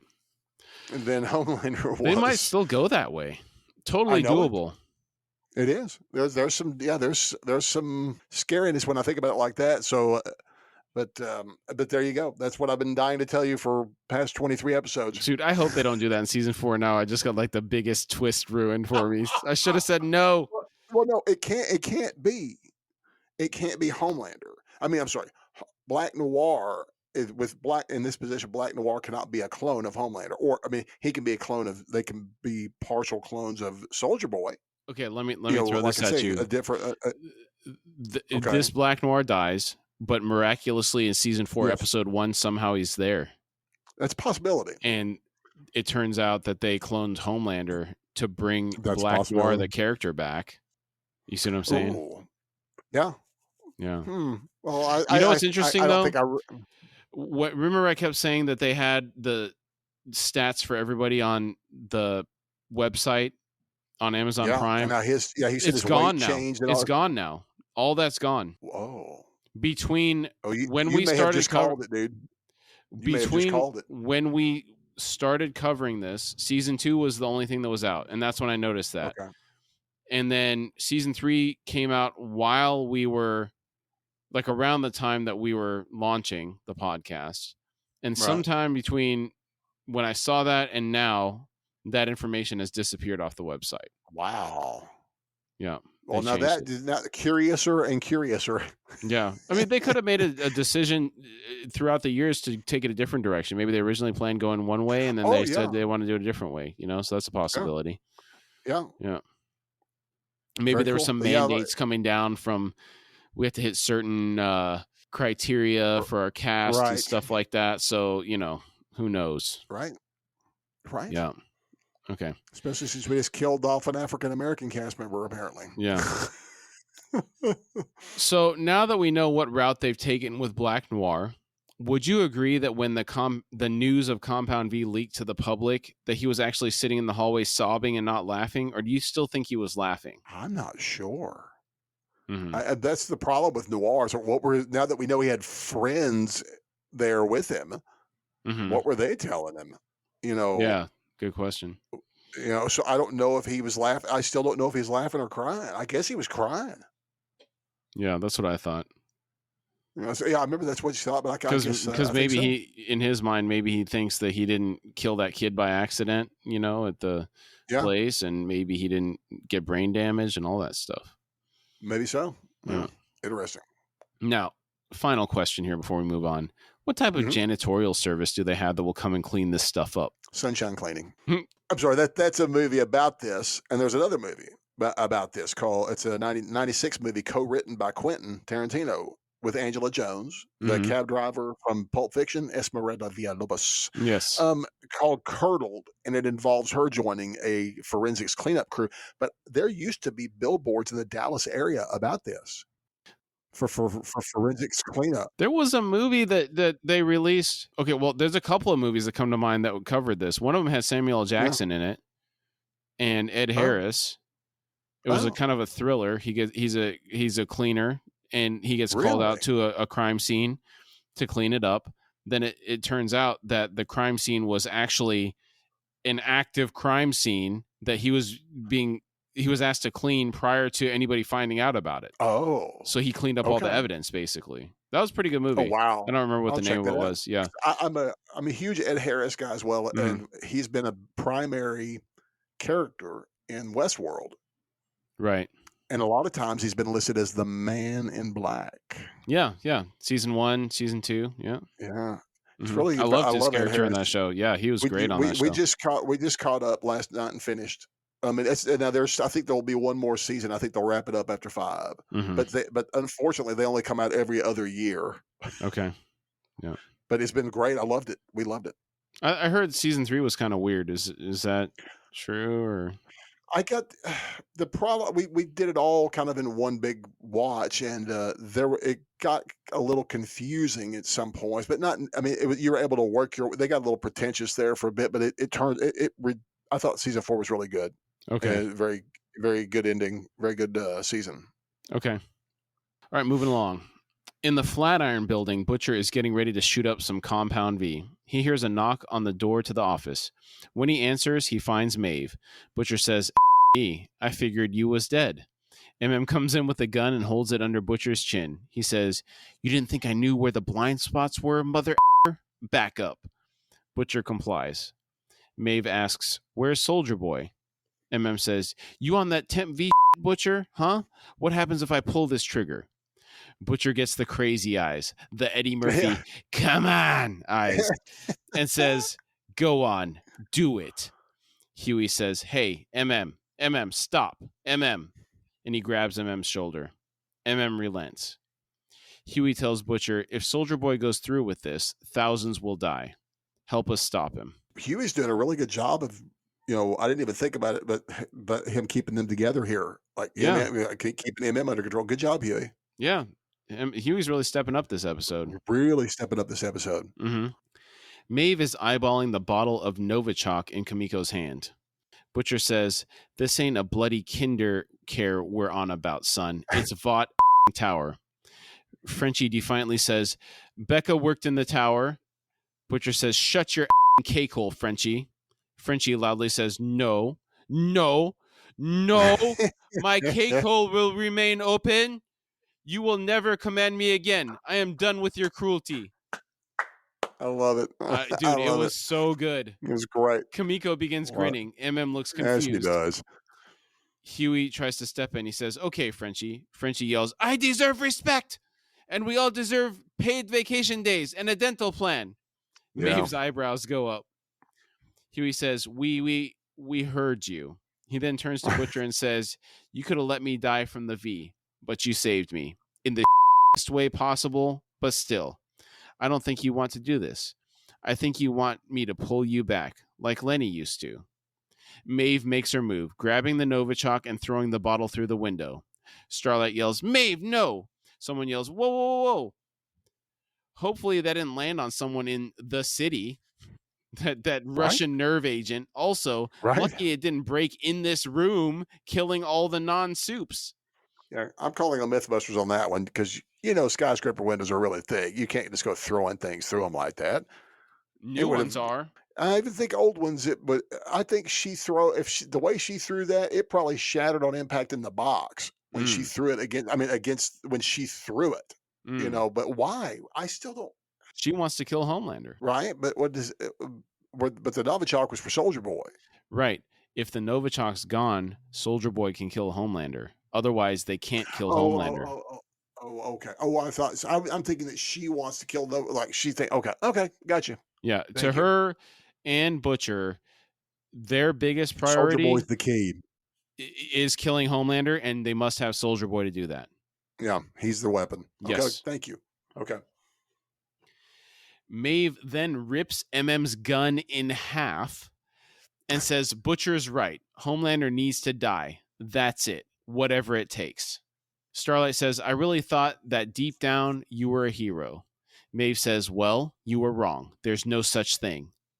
Starlight activates her powers. The lights dim and her eyes begin to glow. She says, this is not gonna happen. Maeve says, Annie, I don't want to hurt you. Soldier Boy walks in and says, but I will. Starlight deactivates her powers. Butcher says, all right, you lot, in the safe. Huey looks at Butcher and says, whoa, whoa, whoa, hey. Butcher menacingly repeats himself, in the safe. After a tense moment, Starlight says, let's go. She walks up to MM and says, hey, not now, not like this. Everyone except Butcher, Maeve, and Soldier Boy get in the safe and the door is locked behind them. As Butcher is leaving the office, he says, all right, well, Tinkerbell needs power for her powers, and he shuts off the breaker for the entire floor. So another limitation of her powers about her electrical abilities. I mean, I know that we know she has enhanced things, but her electrical ability, she has to be in close proximity to the electricity. Correct. I was kind of under the assumption that she, if I just assumed that her walking down the street in the city, that she pretty much had an ample supply to draw from, draw on how she wanted to, but apparently not. Well, yeah, I would say it's like within room distance, 20 feet of her or Yeah, so, right? maybe even less. It may have to be, it may even be less. I don't know. Mm-hmm. But we've seen her do light bulbs on top, on stages that are 20-foot high at least. So yeah, at Right. least a 20-foot radius, Yeah. minimal. Mm-hmm. But if it's shutting the power off to the floor, shouldn't affect that. Then she should be able to pull it from the floor above or below. Yeah, maybe there's some insulation issues as well. Who knows? It's all Yeah, I conjecture, don't know. right? It is. I don't know Yeah. anything about her. Mm-hmm. So, but Yeah. I'm going to be impressed later here in a minute, though. Go ahead. maybe proximity has effect on how much she can draw. Like maybe she could activate a little bit from those other ones, but it's Right. not enough to, like, say if it works by magnetic field, right? Right. So like the stronger the magnetic field, then like the closer you are to something, the more she could pull from it. Maybe, I don't know. Right. Just yeah. The Deep is playing back an audio recording on a laptop. Ashley and A-Train are in Ashley's office with him. We hear Starlight saying, "I'm Starlight, and I'm telling you that you need to evacuate the tower now." The guard on the phone asks why. Starlight says, "Because Soldier Boy is alive, and the Deep says, "We ran it through the voice thingamabob. It's really her. So, I think we should probably evacuate." Homelander walks in and says, "Nobody's evacuating anything. We have to project strength." The Deep pivots 180 degrees and says, "Right. No, that's smart. Strength. Okay. So my angelfish, that's what I call analytics. We think Soldier Boy's coming for Noir, last member of Payback, right? So we should use Noir as bait. And that way it draws Soldier Boy directly to the..." We hear a thump, and Homelander moves out of the way to reveal Black Noir's helmet. Homelander sits down on the couch next to the table with the helmet on it. So the angelfish thing, is he being serious? Yes. Like fish are running the intelligence department of Vought now? Or is he just joking around? It's like a clever nickname. I think I'm hoping I'm hoping it's a clever nickname for his crime analytics, and that he's not actually using angelfish, unless there's something about angelfish we don't know. How would they operate the computer? How would they operate the computer, and how do they work? How do they get any land data? It's like a lot of the world is undersea, but as far as the information that we need, most of what we require is above the water. Mm-hmm. So, right. So I'm assuming it's what he calls the analytics department now. Okay. Angelfish. Right. Oh, the Deep. I love that dude. Oh my gosh. Yeah, because so like I guess his immediate peers are his school. Yes. Oh, nice. That's gonna get you nice. Love that. The Deep asks, "Hey, is everything okay with Noir?" Homelander says, "He was keeping secrets from me." This rocks both Ashley and A-Train. Homelander continues, "When the company first rolled me out in front of the cameras, they told me I was going to get my very own team. I wanted so badly for that team to be the family that I never got, and then I got you." The Deep says, I've always tried to help, sir." Homelander says, "What, like when you ran away from Herogasm? Or maybe when you an octopus?" A-Train looks sideways at the Deep at the mention of the octopus. Homelander asks, "You really want to help?" and beckons the Deep over with a finger. The Deep gets up and leans down next to Homelander. Homelander whispers something to him. Did you hear that stuff? Because I couldn't hear any of it. No. You didn't? Okay. No. Because I heard, "I need you to kill," a name I couldn't hear. And I thought it was Ashley, because I was worried about her and make it look like an accident. Okay. Good catch. So it's like, but it's like, "I need you to kill and make it look like an accident." Mm-hmm. And Gotcha. it's like, and so I was like, "Oh my goodness, is he going to kill Ashley?" Mm-hmm. Yeah, that's a good catch. Okay, I got a good television. It's got great speakers. Okay, I was listening to it with headphones, so I would have hoped I could have. Well, I would have thought. Maybe I didn't try hard enough. Heard that Maybe I didn't try hard enough. Maybe. Well, you calling me out, Billy? I would never. You're a brother. I would call you out if I need you to have my back, brother. That's what I need. The Deep says, "Sir, that's sort of treason." Homelander says, "Big word." The Deep says, "Anything you need, Homelander, sir," and moves off to the side. He then stands at attention with his hands behind his back. Very stately. Mm-hmm. Homelander turns his attention to Ashley and says, "Ashley, take off that wig." She asks, "What wig?" Homelander glares at her. She slowly reaches up, her face quivering in fear, and she removes the wig to show what she has done to herself with her trichotillomania. She has a few wispy strands of hair left on her mostly bald scalp. And this job has been costing her severely. And you called this. I'm not sure which episode, but yeah. You called that you expressed the fear that she would be down to wearing a wig. Yeah. I wish I could remember what it was, but you called it though. It had to be when she had the chunk that was visibly missing at the end of season 1 with Ryan. With season 2 with Ryan. Remember when she pulled it? We had the ball. That was where the bald spot. Oh, that's right. That's right. Yeah. Where she got the dipping sauces, right? Yeah, the dipping sauces. Yes. Yeah. Mm-hmm. Yes, so that one was very much. It was where you were like, I hope this is gonna. I could see this being leading to that. And I'm like, oh, you nailed it right on. I felt really bad for her, man. Like it was a terrible reveal. Like I was like, oh my god, because I mean, she looks fine with the wig, but like, but when they revealed that, it was like what you would expect to see, like when they have like a witch in a movie, like a medieval movie or something like that. It's like, well, she looks like someone's gone through chemo almost. Yeah. When that reveal, it's like, whoa. Yeah, it was pretty shocking. What I didn't understand was why Homelander did that. Like, did he want to shame her or like expose her? Well, he shamed the Deep by exposing his octopus infidelity with the octopus. Yes, mm-hmm. And then there's that. I don't know if he does anything to he didn't say anything to A-Train, but he's expressed disappointment to A-Train, and he almost killed him in the hallway for mouthing off to him earlier in this season. Remember, that was like, whoa. Yeah. Well, he's about to get into A-Train, but it's not like a shame thing. It's more like, I'm going to tell you what it is. Yeah. Okay. So after Ashley takes her wig off, both the Deep and A-Train are shocked by what they see. Oh, yeah. Homelander says, He then turns his attention to A-Train. He says, "And then there's you. How could you kill one of your own in cold blood? You're going to tell the world that we are the one and only true justice." Homelander then addresses all of them saying, "Noir was worth more than all of you put together. You're not my family. I don't need any of you. Remember that."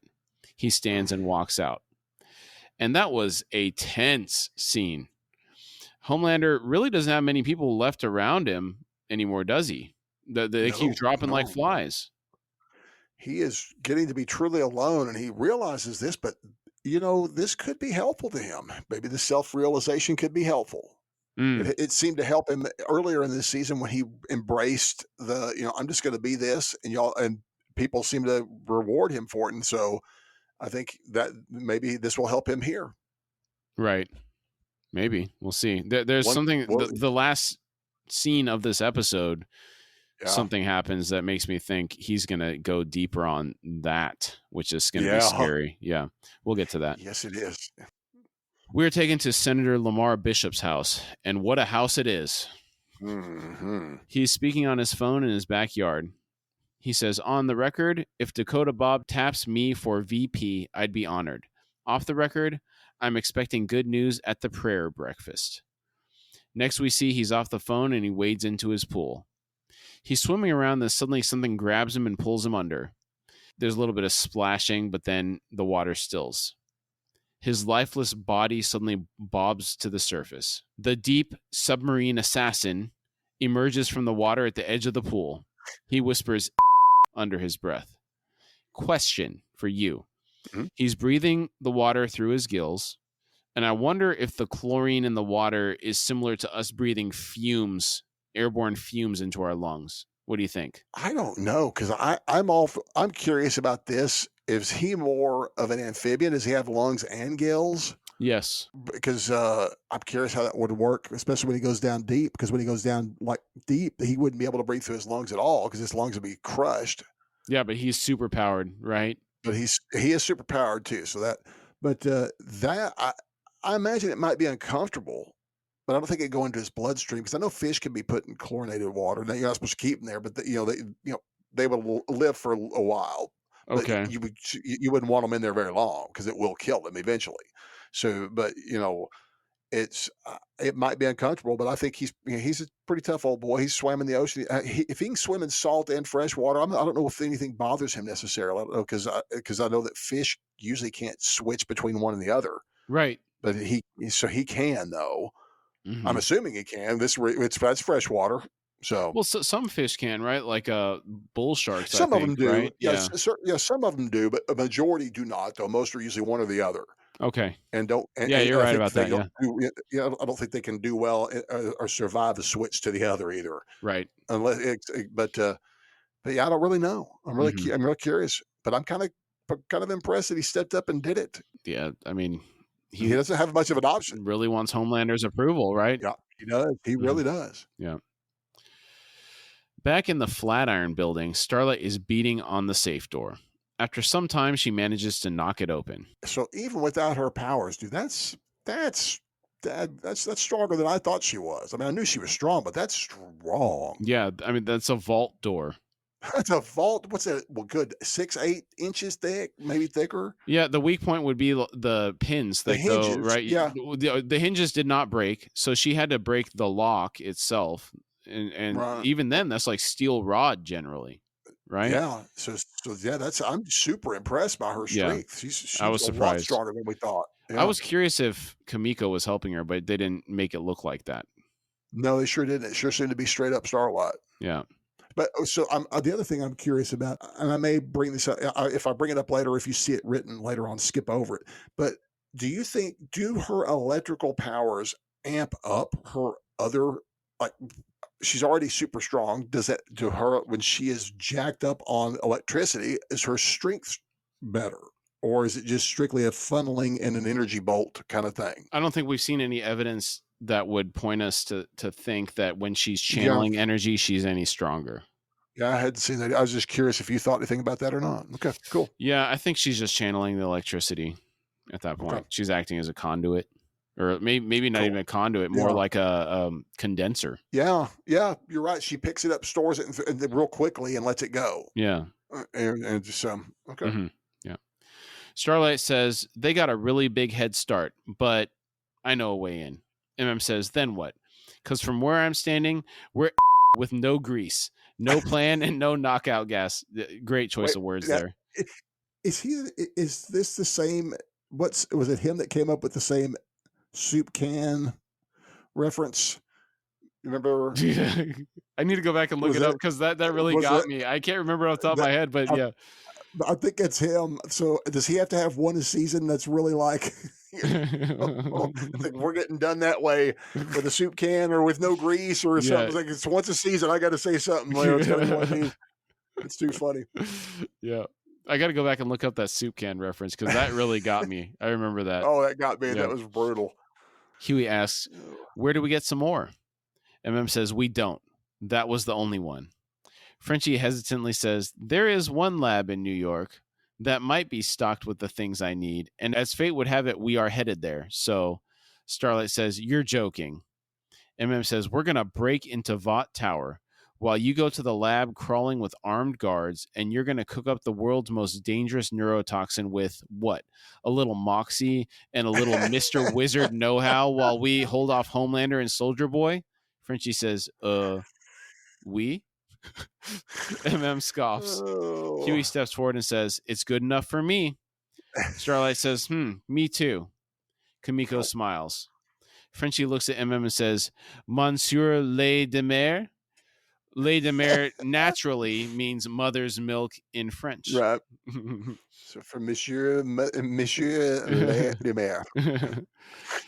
Says, the most important of my life, and I'm counting on coked out Eurotrash. He goes to his desk and gets out a shotgun and says, it's baffling. That's a nice looking shotgun too. It's a nice looking shotgun. Yeah. Kimiko and Frenchie grab a mask for the Novichok delivery mechanism. Huey sees a vial of V24 under the desk and picks it up. Nobody sees him pick it up either. Nope. Homelander is in Vought Studios. From here on out, it is a hurricane, a whirlwind of activity. We're getting into it. Yeah. Okay. He's watching a video of Soldier Boy on a computer from the Vought Studios media archive. The anchor says, "The prisoners you liberated here, most of them were nearly dead. They owe you their lives." Soldier Boy says, "I'm not here to take credit.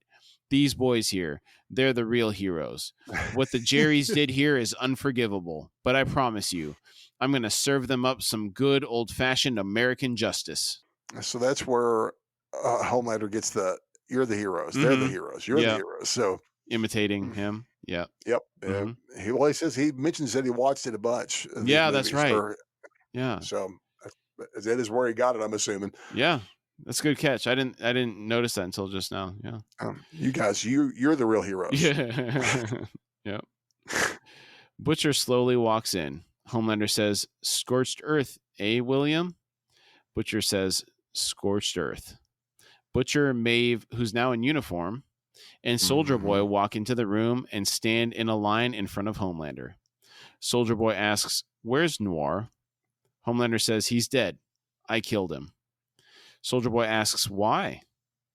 Homelander says, "Because he didn't tell me about you." He holds his arms out to the side and says, "I'm alone. I just want to talk. I know what it's like to have your team betray you. But with you and I together, they wouldn't stand a chance. Nobody would."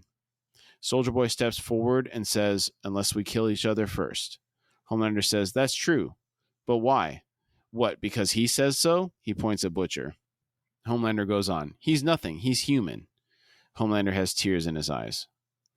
Butcher says, "Don't you listen to this twat. He ain't your kid."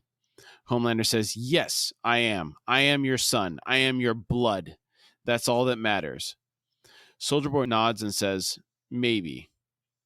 Homelander turns and opens a door. He escorts Ryan into the room. Butcher is shocked. He says, "Ryan."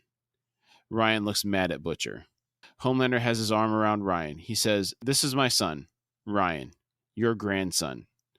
Ryan says, "Hi, Grandpa."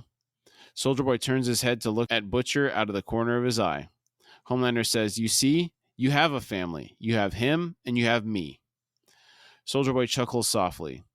He steps forward and says, "It's a shame that I've missed so much. I wish I could have raised you and taught you, father to son."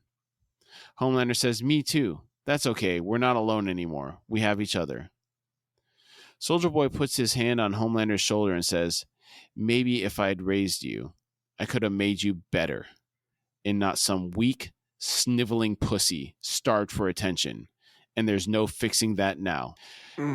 Wow. Both Soldier Boy and Homelander turned into their fathers. Yeah. It's pretty wild. Yeah.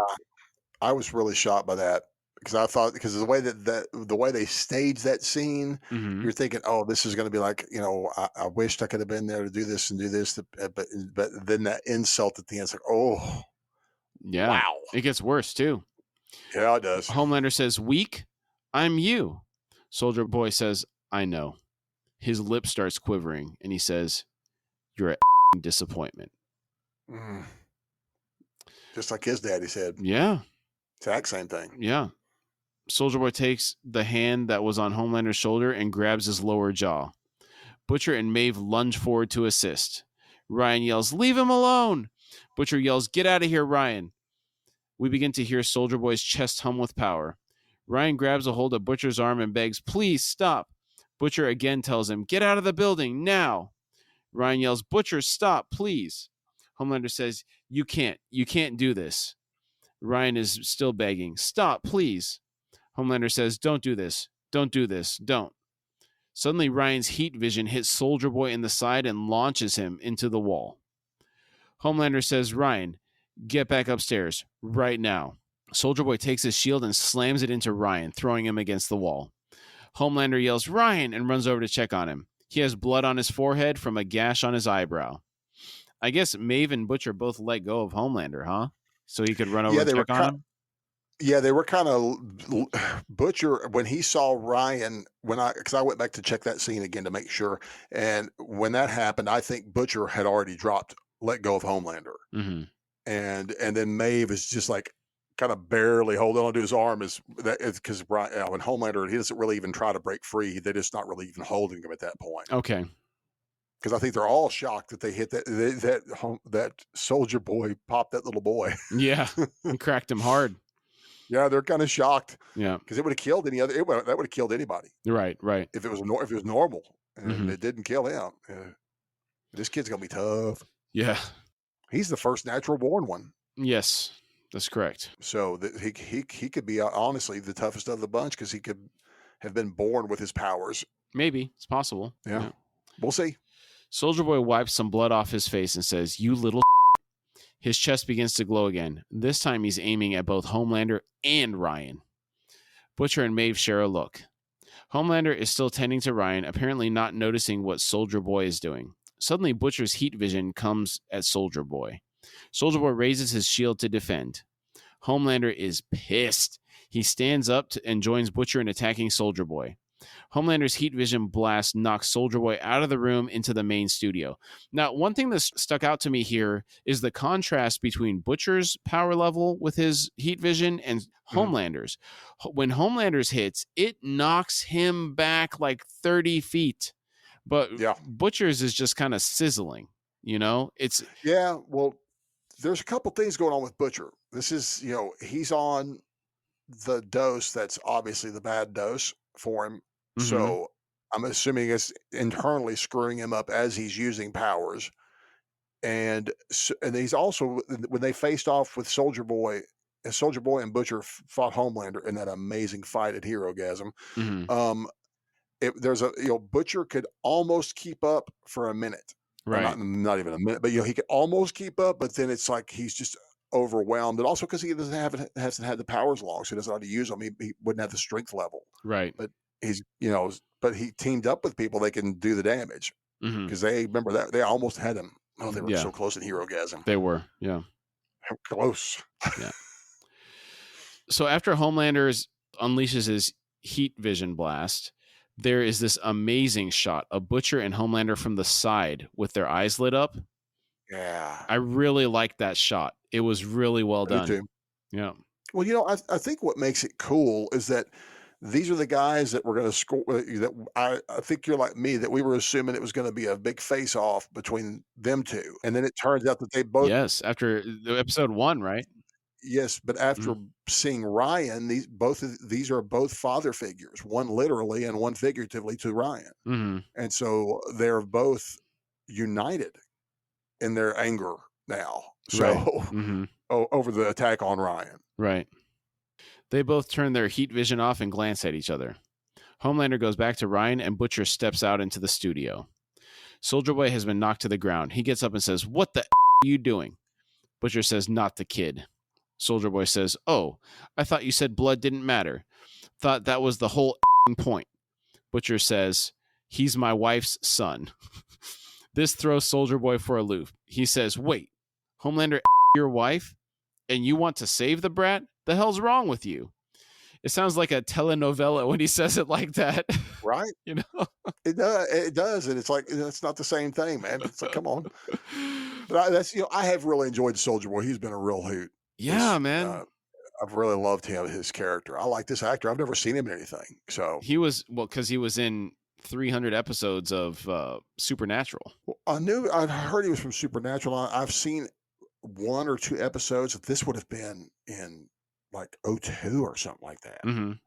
I mean, I want to say it was like 15 years it was running or something like that. It was running a long time. I knew it was long. Yeah. But I knew he was from that, but it's like I said, it's not, I wouldn't recognize it. That's not something I watched. And I'm not hating on the show. I don't really watch it, One of our voting Patreon subscribers, he said, "I want Supernatural in the list." And I was like, dude, there's 327 episodes. It would take us 6.3 years or some nonsense like that for us to cover all of these episodes. I was like, who's gonna listen to two guys talk 4 hours a week for the same show for 6 years? Right. I think it was I just don't. messing Yeah. with me. That's a commitment. We ought to be committed for doing it if we ever thought about it. So yes. Wow. But I That's a lot like of episodes. the actor though. I really do. I So love the I don't know. I actor. might He's check out great. the show because I never watched it. Is this the guy that's supposed to go to be the Walker? Because you know that they've redone Walker with one of those dudes from Supernatural too. Is he the guy that's Walker? I don't know. Texas Ranger? Okay. Yeah. I could see it from him because he looks like that. Yeah. I mean, he's got that vibe to me. Yeah. Especially after he trimmed his beard. Yeah. He is Texan too, I think. He's from Dallas. Yeah. Okay. Yeah. Far out. Mm-hmm. Yeah. Okay. No wonder I like him. Sorry. Butcher says, I made a promise. Soldier Boy says, so this is it. Everything you wanted. He's right there. And now you blink? And I got to say, Soldier Boy has a point, and I can't blame him for being upset. This wishy-washy stuff after Butcher has shown such willingness to win at any cost up to this point. But, you know, now he's just at the last minute when they're about to win, he flips it. You know, I'd be frustrated too. Oh, yeah. I would be just as angry. But you knew that when we saw Ryan, the minute we saw Ryan there, it was going to be, Butcher he's a different guy. Yeah. So he was, he did all this so he would be distanced from Ryan. And of course, where's Ryan? Right there in the heart of the action when it's going to hit the fan. Yeah. So this last point that I made about me seeing Soldier Boy's viewpoint on this, right? And it kind of makes me think about why I like Soldier Boy so much. Good villains are really the ones that make you see their side of the story. You can almost get to the point where you see how they got to where they are, you know? Yeah. But this is and I agree wholeheartedly, but the problem with this show is that we have multiple villains. Yeah. I'm having a hard time seeing Soldier Boy as a villain over Homelander because Homelander we've dealt with Homelander's villainous behavior for 3 seasons. We've not seen Soldier Boy has done some pretty atrocious stuff, but like the hero gasm and things like that, where he's justified. And like I said, he's in that's why I like him. He's justified, and I agree. He's justified in his revenge, but he just kills so many extra people. Well, in his quest for revenge. Let's be fair though. The 2 times that he killed people that were not part of his revenge journey, it was because of the PTSD stuff. No, because the hero. Oh, that's right. The hero gasm triggered the PTSD. Yeah. But he would have killed that whole house full of load of people anyhow. Yeah, I mean, to be fair, he doesn't care. Like he would have probably done it, but he didn't. We haven't seen him outright be villainous as far as I remember. I may be overlooking something. We do have his casual acceptance of when MM at Hero Gasm tells Soldier Boy, you killed my family. He says, which one? Yeah. Okay. So what I'm talking about the Soldier Boy that we've seen in present day. The old stuff. I haven't seen him do anything real bad. Yeah. The old stuff he might have, but like since he came back from Russia, we really haven't seen him do truly villainous like Homelander does. No, not at all. Yeah. No, he's been like this is why I'm conflicted because I'm still not perceiving him as the villain of this season. Right. Yeah. No, because Homelander is like, which is worse? Which one do you want? Do you want Homelander or do you want Soldier Boy? It's like, kind of take Soldier Boy. I want Soldier Boy. Thank you. He's like, I'd rather have Soldier Boy. Yeah, he might be crazy too, but he seems a little more put together. It's like he seems a little more rational, right? Than Homelander. So that may be what it is, and he may not be. But from what I've seen so far, he's not nearly as mercurial as Homelander is. So part of the reason I like him is he's just such a man's man. Like Homelander is very insecure and needy, and then Soldier Boy doesn't give. Well, exactly. It's what you want to see out of your guy. You want to see him like this. Yeah. And it's like that's So he's the Homelander I want is Soldier Boy. Mm-hmm. So yeah. So Butcher says, "Stand down." Soldier Boy yells, "You." He stares at Butcher for a moment, then says, "You're weaker than he is."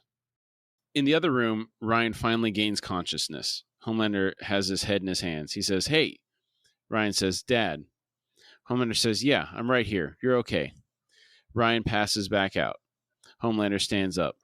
Suddenly, Maeve yells, "Hey, asshole," and clocks Homelander.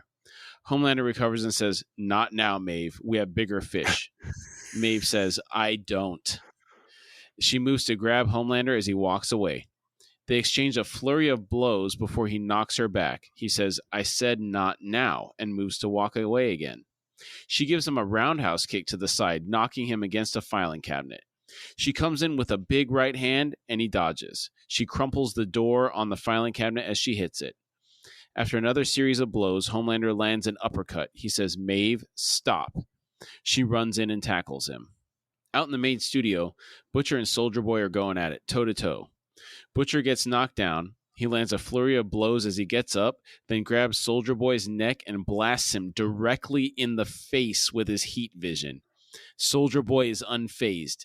He again knocks Butcher to the floor.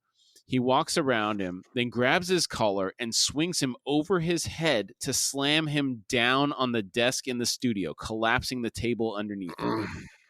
Soldier Boy walks over and picks up his shield, then begins to walk towards Butcher to land the killing blow. He raises the shield over his head, but is then hit by a blast from Starlight. MM also lands a couple of shots from his shotgun for good measure. Soldier Boy picks his shield back up.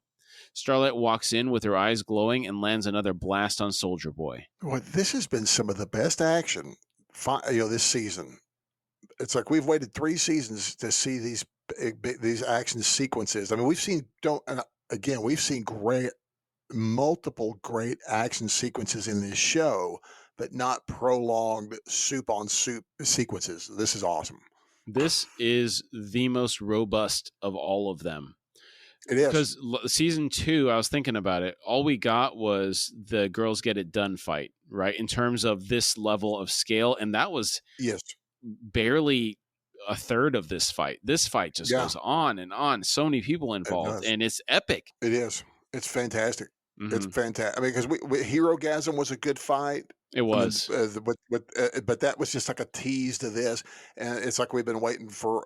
And like I said, there's been some other crazy stuff. Like, I mean, look at the Stormfront blasting those building and kill that. I mean, that's different kind of violence. That's not the same. But we're talking like fighting where it just is prolonged. This level, like Superman style level heroes going, these next level heroes going at it for a prolonged period. It's nice. Yes, I agree. Kamiko and Frenchie have arrived at the mythical Vought lab, where Frenchie is going to conjure an extremely rare Russian nerve agent. Kamiko rips the digital pad off the door and smiles at Frenchie. They enter the lab and trigger the silent alarm without knowing it. Frenchie looks around and says, "C'est le paradis." Huey gets in the control room and tests out the intercom. He puts a little chair under the doorknob to keep people from coming in. I was thinking, what is that going to do? I was cracking up.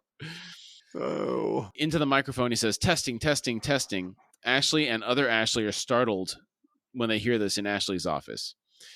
To himself, Huey says, "Okay, that's loud." He begins transmitting again. "Attention, there has been a terrorist threat called into the building. Please leave as quickly as you can. This is not a drill. This is not a test. Please evacuate quickly." Ashley and other Ashley leave the office. Out in the hallway, Ashley asks other Ashley, "Where are you going, Ashley?" Other Ashley says, "With you, Ashley. To the helipad?" Ashley says, "Yeah, so the Sikorsky's actually reserved for SVPs and higher," and begins to walk away. She turns around and says, "Sorry, Ashley," and keeps walking. And I was cracking up with her expression, other Ashley's expression. I was like, you get what you deserve. You put your loyalty and faith in someone like this, and this is what you're going to get. Maybe we won't have to deal with her again next season. That'd be nice. I hope not. She was a useless addition. Yeah, just an annoyance. It would have been funny if Ashley, too, was killed by some debris during this fight. I shouldn't say that kind of horrific stuff, but you know what I'm saying. It's like, you just see her hand sticking out from a chunk of concrete, Yeah. Sorry. Yeah. It's very unchristian of me to say. I apologize. It's a fictional character. It is. It doesn't change the fact I shouldn't be feeling this way about people, but yes. I just thought she was annoying. The show, word, she's very annoying. I feel like they didn't gain anything by adding her to the show. Did it help? Did it escalate Ashley Prime and to make her more likable? Or did it serve as a foil to her? I saw no use for Ashley too. No, because she was just parroting what she was saying. Yeah. She had no She was the voice of yes her woman. own. Yeah. And Ashley Prime had her own things that we liked or disliked, Yes. depending on Yeah, what the exactly. situation was. But overall, I would say, she really improved this season. There's been a lot. Yeah, even later on, we have something that we both like. So. Yeah. Mm-hmm. After this little exchange between the Ashleys, we can hear Huey on the intercom saying, "Do not trample anyone on the way out. Leave as quickly as you can. Thank you." Back in the lab, Frenchie begins conjuring the nerve agent. The Vought security team has arrived. Kumiko sees them and puts in her earbuds and begins playing Maniac by Michael Sambello. One of them yells, "Freeze, show us your hands." Kumiko begins to dance in place as the guards begin to fire on her. She grabs some scissors and moves in, then begins slashing one of the guards. She subdues a second guard, then launches herself into the last guard, knocking him into a refrigeration unit. I did not like how they did this scene. The fighting was decent. The music did not fit the overall tone that should have been going on throughout this whole saga here. And this is a serious moment. This is just too cutesy. It takes away from that drama. I agree. Our melophobia from episode 5 was completely justified. This has become it's become a musical. It's a trend I do not like because I agree. It seems to be they're associating this with Kumiko, right? It's always her. Yeah. This is my dare I say it, Dane? Our Ewok moment. I'm sorry. I apologize. I'm sorry. Oh. I apologize. I was not, but it's like, think about it. This episode would have benefited from this scene not being here, or at least better music. But I'm going to read into what you just said. Okay. You just said this would be better without this scene. This episode would be better without this scene. And then you compared it to an Ewok. And so you're saying Star Wars would be better without Ewoks in it when you just apologized earlier. What have you done, Billy? I apologize. Yeah, but then you just undid what... I'm sorry if you're offended by my truth. Live your truth, brother. Oh, I'm so sorry. I'm so sorry. But this was, but okay. In all seriousness, though, this, if they would have just changed the music to fit, I mean, this is a strong, this is a strong negative point in this fantastic episode. And what is the greatest episode of The Boys I think I've seen is this. As a total episode, I would have to agree. There's a lot of good stuff going on in here. I will say the pacing had me a little off. Like the first time I was watching it, it felt like it was just jumping around all over the place. I mean, it all does come together, but yes, it does. It felt a little disjointed at the beginning. It was just like boom, boom, boom, boom, boom. It's like they tried to hammer too much into one episode almost. Yeah. It's like this could have, what's funny is like Westworld does something where their season finales for the first 3 seasons were hour and a half. Like this could have, like if this would have been a little bit longer, they could have paced it a little bit. I'm like you, but because at first it didn't seem to make. I'm like you, there was some like, wait, what? And but it does fall together wonderfully. And like I said, I think this is one of the best episodes, if not the best, because I'm a fan of the fighting so much. Yeah, this could be the greatest episode. I can't think off the top of my head of a better episode because Herogasm was good, but that was just kind of like when they're at the house mostly. Yeah. It was that one. We were waiting for that whole fight with Homelander, Soldier Boy, and Butcher, and then Huey to jump in there and to realize that they almost had it. That was what was exciting. It was like, oh my goodness. Right. We've seen It's like they almost had it. Yeah, and close. So we knew that the finale was going to be some kind of crazy. It had to be crazy because that was more than we saw from Homelander in the first. That's more than we'd seen from Homelander the first 2 seasons altogether in that one episode, and now we see this, which is even more. So it's great. We're taken back to Maeve and Homelander, and they're going at each other hard. She lands a blow on his nose, and it actually begins to bleed. He activates his heat vision, and she blocks it with a bracer. And I was like, yes! That's a very Yes. Wonder Woman thing, right? Oh, it is. It's really, wonderful. yeah. That I was And super it's not excited to see that. and we've speculated on her strength, and I've said before, if anyone has a chance of going toe to toe with Homelander, it's her, and she's holding her own, at least for the time being. I'm Yeah. really impressed. Mm-hmm. Good job, Maeve. He moves in on her, and she dodges to the side and sweeps his legs. She tries to land a punch on him, and he rolls out of the way. Her blow crushes the floor, leaving a crater. And the sound effect there was excellent when her fist goes through the floor. He gets up and manages to get a hand on her face. His thumb gouges her right eye out, and she screams. That was... When I started seeing that blood, I was like, oh, man, he actually blinded her. That was crazy. Yeah, he did. Yeah, hardcore. I was really surprised he did that, but I love that that shows how desperate he is. Right. I mean, she's actually causing him to, because this is where I think she is a Homelander. We were impressed with his skill because we never really saw him fight. He's actually quite skilled fighter, but we know is a skilled fighter, and I think she's better skilled fighting than he is. And it's what's keeping her alive in this has been her skill. Right. And her strength. Don't get me wrong, but I mean, she's done damage that we were surprised she did. Mm-hmm. Yeah. She punches him in the crotch, knocking him back. This causes him to yell in pain. She lands another punch on his face, rocking him. He gets a real solid blow on her in the chest, and she flies back into the wall. This causes her head to ring. She kind of collapses into a chair. She slowly gets up and moves towards him again.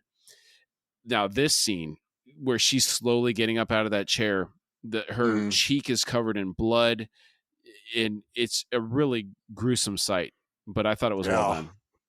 As well. Are you as impressed by Maeve as I am? Man, she's awesome in this episode. Finally. Yes, she really stepped up here big time. Oh, yeah. Yeah. Awesome. Really, fantastic. Yeah.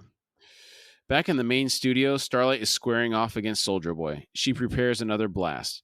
He takes his shield and gets an underhand blow on her, flipping her in the air and causing her to hit the upper part of the set, severely damaging it. She falls at least 12 to 15 feet and lands hard on the ground. Butcher again turns on his heat vision, and Soldier Boy blocks it with his shield. Now, that blow that Soldier Boy got on Starlight right there, when he knocked her up in the air, that was a sick blow. Like the way they did that with her going into the set, I thought was really cool. Oh yeah, she hits. Well, she does and the same thing happened to Butcher too. It's one of those things where they're hit into something, and then as they're falling, they land like half across their back across something, and then hit something else. And it's like, oh, you feel every strike of every surface they hit, because it's like it's bad enough being hit like that, but then to hit these other things on the way down, that's got to hurt just as bad. Yeah, because Starlight does. She hits that upper thing, like crumbles it, then falls on a table, breaks that, and then lands on a step, half on and half off the step. Yeah, it's like doesn't she land like on her like neck vertebrae kind of area? So, yeah, that looks like that would just that would kill us. That'd break our neck. We'd break vertebrae. Yeah. We go back to the lab, and Kamiko is using her fingers to relentlessly slash the face of one of the guards. After 10 slashes, she picks up the body and begins repeatedly slamming it on the floor. This guy has been dead for a long time. That's a lot of ferocity she's unleashing right there. She's embracing who she is. And towards a little woman that thinks Michael Cimbella's Maniac is a worthy song. Oh, my God. I have hated this song since the 80s. As I've gotten older, I've discovered that I like a lot of this pop 80s stuff I hated as a kid that was just saturating the airwaves, because it is nostalgic. It carries me back to the 80s. But I'm sorry, I was never a fan of that song. I was never a Flashdance fan. That's just a terrible song. I never saw how that one was a real popular song, because it's really flat. I mean, as far as one song, it just has I need more.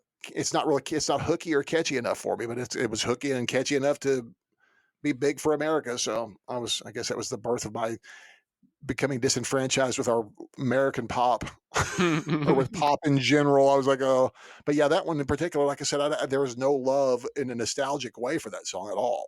Right. I'm not a big fan of it either. Yeah. It's aggravating. It's actually kind of aggravating. I'll take Blue Monday any day. I listened to that song. I did not know what that song was, and I didn't realize I have heard that song. But yeah, that's what do you mean? You'll take it any day for a over good nostalgic? Yeah, I love that song. Yeah.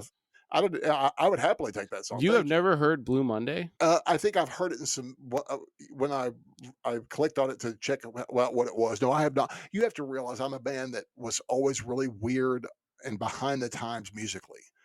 When when I finally hit driving age and everyone was listening to heavy metal, I was not into metal. I was into I got into instrumental rock and roll by Jeff Beck and Pink Floyd. And Okay. I got into that kind of more that kind of stuff, and I didn't discover my like of Iron Maiden until they had been disbanded. Basically, they quit for a while in the 2000s, and I discovered them then. Yeah, so I was always really far behind the time. So when I saw Blue Monday, I'm like, I don't know who that is. I listened to it. I was like, I think and what's funny, like I said, I recognized it, so I've had to have heard it in some television or movies or something. They recently, been on any radio. For Wonder Woman 84, they remixed it for the preview. Okay. It is like an orchestral remix of it. Really, really well done. I'll send you the link. Yeah. Okay, because I enjoyed the first. Speaking of, I enjoyed the first Wonder Woman movie. The second one got a little out of control. Yeah, it was not as entertaining. But I mean, I also have like a strong interest in World War One. So that really was one of the selling points for me on the first movie. That scene when she walks across no man's land. Oh my God. Yes, so I love that. It's a great scene. Fantastic scene. That's her hero moment in that movie, right? It is. That's where she very much so. So good. It's been a long time since I saw that. I need to go watch that again. It's worthy of watching again. Yeah. Well, too, that first time I'm a huge Gal Gadot fan. That woman is so sexy. Take it easy, bro. Take it easy. Hey, you don't pick. I'm sorry, we're not picking body positive models to play Wonder Woman. We never are. If we do, it's not Wonder Woman. I'm sorry.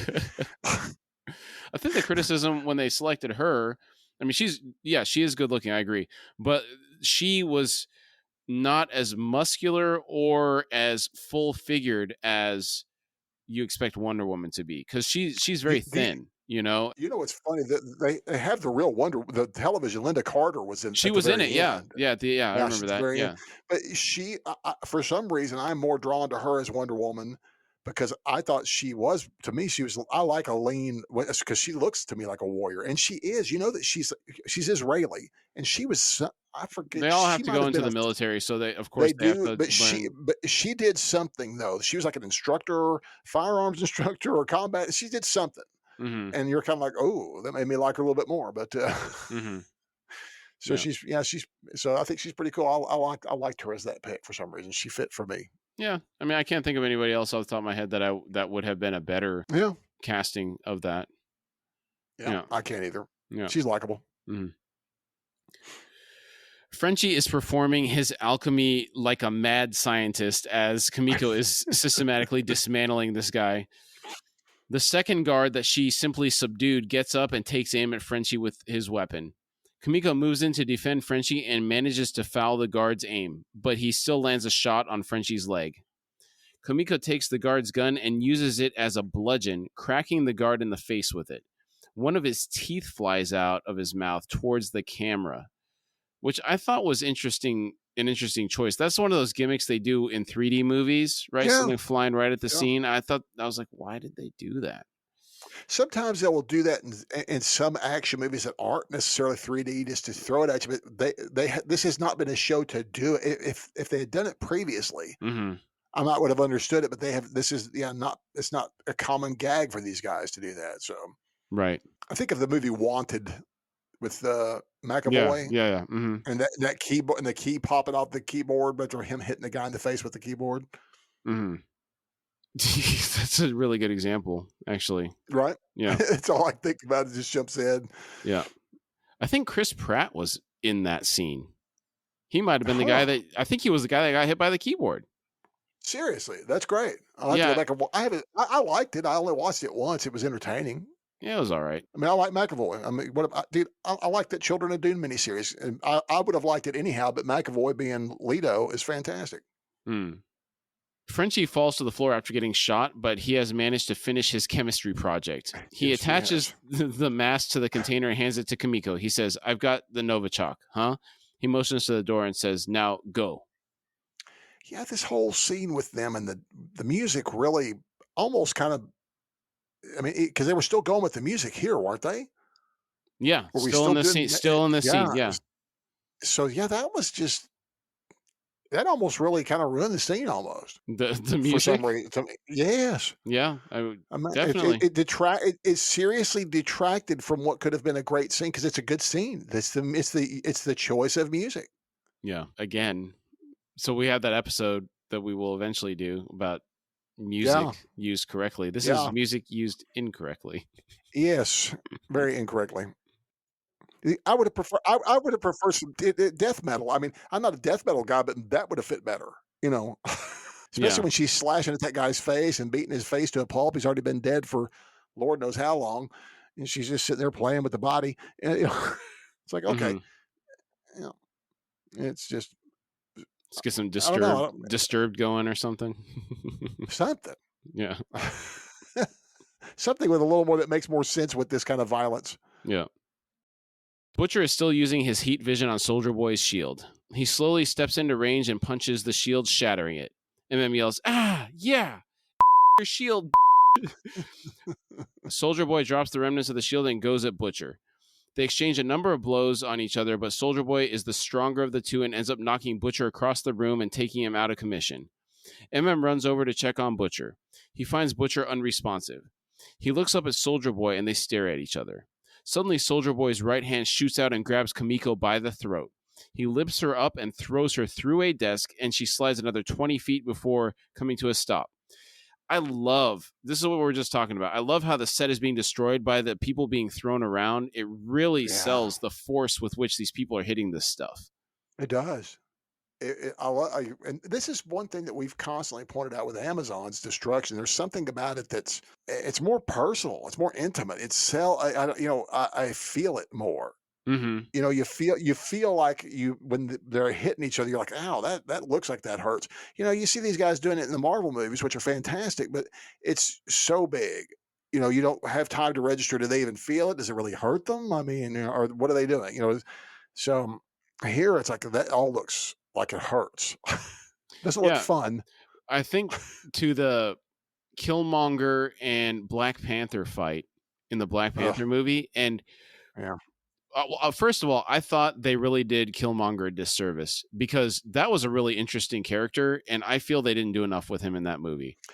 I was really disappointed with that one.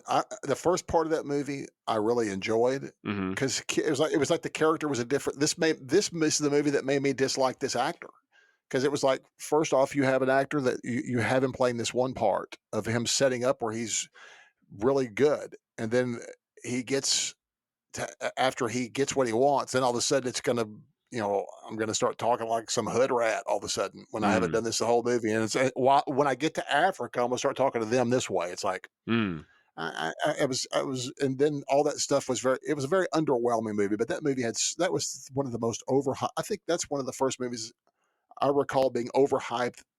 Another movie that's hyped that I never saw, I was always curious if it was any good. KP liked it, but it was Morbius. I haven't seen that yet. That's on Netflix. We started watching it, and it's hard to kind of watch. I have to watch it in chunks because it's kind of intense for the younger kids, you know. Okay. So, but That's what I thought. it's okay so far. Okay. I would put it on Well, Blade level, definitely. You know, okay. Well, Blade was not an incredible film. You know, yeah, but that's the idea. It's supposed to be more of a adult line that's a little more. But the biggest problem with that was that the Morbius was one that kept getting kicked down the road for a long time. That was a Mhm. production. That was like a production hell for what's 4, 5, 6 years. I mean, it seemed like it was I in wasn't limbo for a following it. long time. Well, He's a I wasn't Spider-Man either, but character, right? Isn't he like a bad guy on yes. Spider-Man? Well, he's one of these. Yes, he is a bad man, but he's also more. You know, he's a sympathetic villain because Uh he's huh. done this to himself. So he's not this way by choice.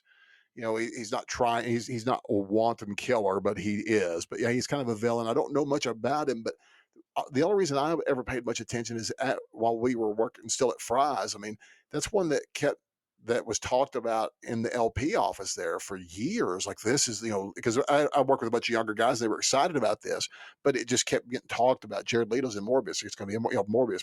And it just kept not happening. I thought it was never going to happen. Mm-hmm. And it's fine. And when it happened, I was not really inclined to see it, because when something gets pushed off that long, when they eventually do release it, sometimes it can be extremely disappointing, or it's just, you wind up with, like, what was it, the New Mutants or something like that, or the one that was supposed to be the horror one that turned out to be this, like, a kid movie.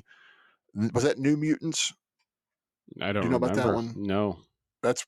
That's one that fell through the cracks. Look, it's going to be on Disney Plus if you have Disney Plus. It's Mm-hmm. one they did is they almost like a separate universe. It's right before all that stuff went through with Fox and Disney, so it's the last hurrah of an X-Men attempt of making it on Fox. Okay. Is kind of what it was. Okay. I never watched it, but go ahead. Sorry, so sorry about getting in the weeds. That's right. Kimiko just got thrown through the desk. Starlight slowly stands up. It's difficult for her, but she manages. Her eyes begin to glow, and the screens in the studio begin to flicker. Huey changes the view on his screen to view the camera from the main studio. He sees Starlight standing in front of Soldier Boy and says, "Oh no, no. He begins contemplating using the V-24, then sees all the electrical equipment surrounding him. He puts the V-24 away and goes back to the control panel and begins pumping power into the lights on set. As he does, Starlight's eyes begin to glow more and more. Her hands begin to glow. We haven't seen that before. Yeah. A humming fills the room, and she begins to levitate. Sparks are showering everywhere. It is so epic.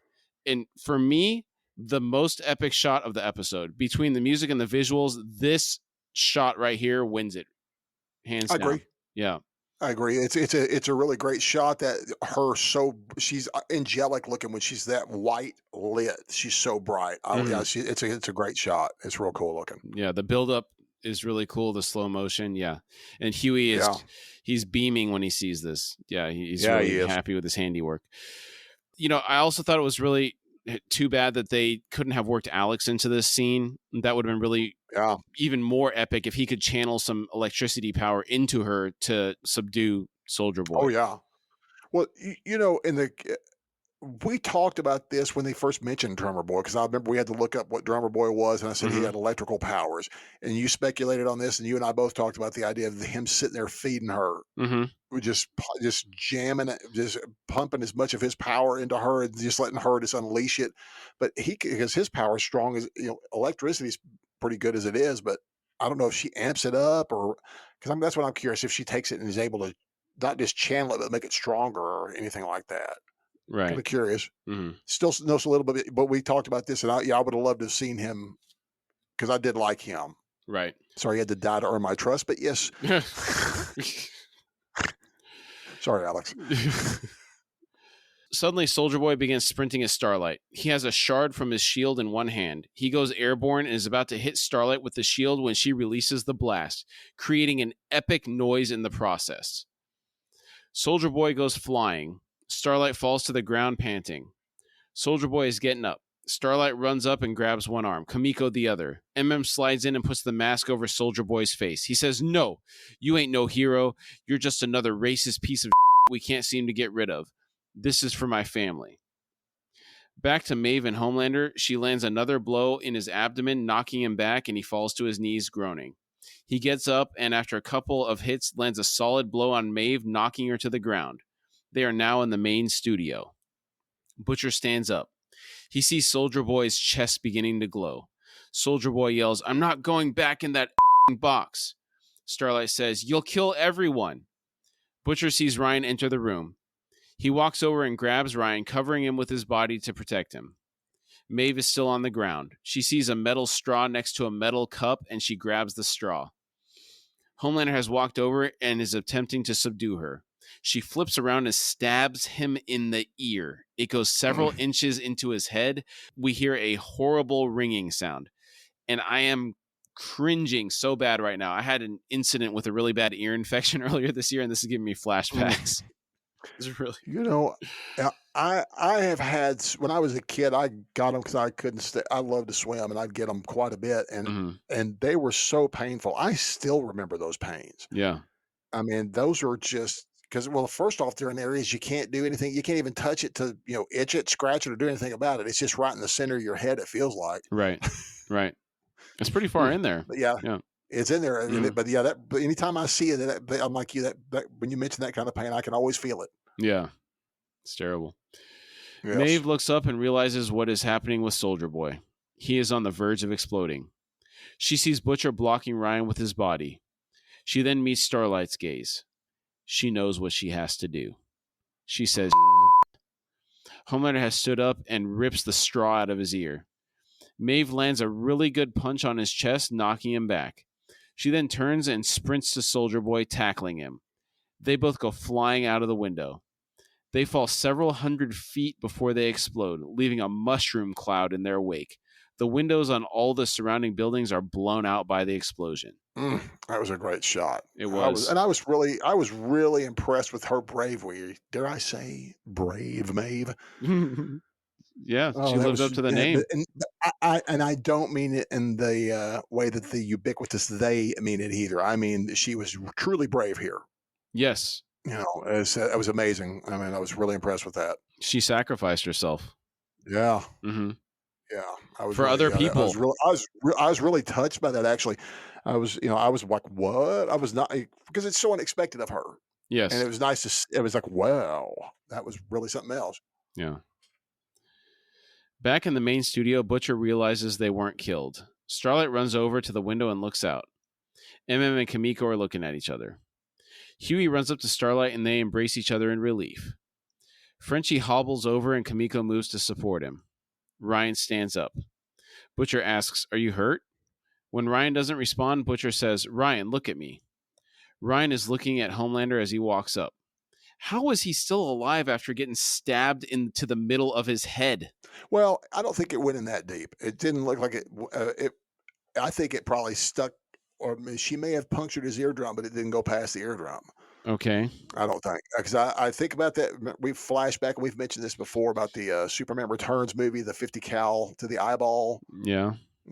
I now I don't know if he's as strong as Superman. I don't. We've never seen this. But he's our Superman character for this world. So I'm assuming that it didn't go nearly as deep as we think it did, and it probably just got there on his eardrum. Whether it even punctured the eardrum or not, I'm not sure. I'm assuming it did because there was blood on the straw when he pulled it out of his head. So. Yes. I love that she's such a good aim. We knew that because he did mention about flicking that pen in some guy's eyeball. Mm-hmm. And we were wanting to see something like this. Well, it got him. It did the purpose, whether it didn't kill him or not. At least it got Maeve free to save the day. Yeah. Butcher turns to face Homelander. Ryan says, "Dad, I want to go. Let's leave, please. I want to leave." Homelander breaks his stare with Butcher and looks at Ryan. Butcher says, "Ryan." Ryan ignores him and walks over to Homelander. He takes his hand and then turns and looks at Butcher. The wound Butcher inflicted on Ryan has cut deep. Enter Dark Ryan. Yeah. And you saw this coming better than I did. Well spotted. Well spotted, sir. You had hope. I did. Yeah. I'd hope that he would be a good that and maybe he will, but at this point in something here later on, we'll get there. Yeah. Butcher looks at Ryan and says, "Please." Ryan and Homelander walk out without saying anything. Butcher is standing there and suddenly black fluid begins to drain from his nose. He faints.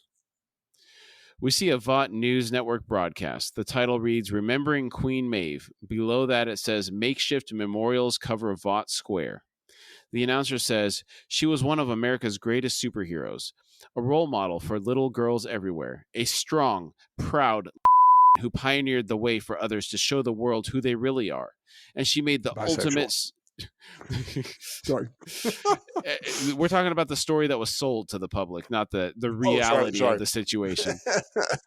"And she made the ultimate sacrifice when she stopped Russian radicalized Soldier Boy and saved us all."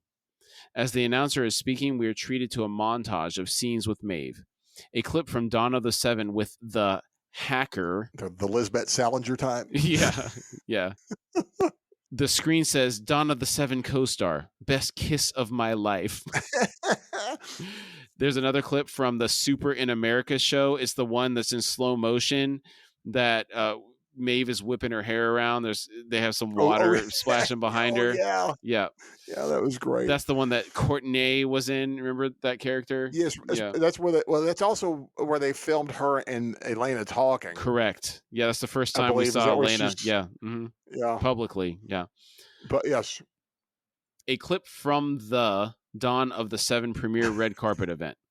The screen says Kremlin denies any knowledge, denounces act of terror. We see that Butcher is watching this broadcast in the hospital. He's looking at the necklace Becca gave him, the same necklace he had given Ryan. Someone is speaking with Butcher. It's the doctor. He says, "We drained the fluid, but Mr. Butcher?" Butcher says, "Sorry." The doctor says, "Attempting further treatment would significantly impact your quality of life without necessarily extending the time you have." Butcher reaches for a cigarette. The doctor says, "Sir, no smoking." Butcher ignores him and asks, "How long I got?" The doctor says, "Months. 12, 18 on the outside." Butcher lights the cigarette and takes a drag. He nods and says, "Well, you can kindly off then." The doctor leaves. MM is sitting with Janine and is showing her a photo album. He says, "For the longest time, Janine, I didn't want to bring you into this. But you know what? There's nothing to be ashamed of. Truth is, superheroes aren't always good. One of them, Soldier Boy, killed a lot of our family members a long time ago. It makes me sad. Sometimes it makes me mad when I think about it." We can see his index fingers tapping a picture in the album. He continues, "But your granddaddy, he spent his entire life fighting to get justice, and now I do too.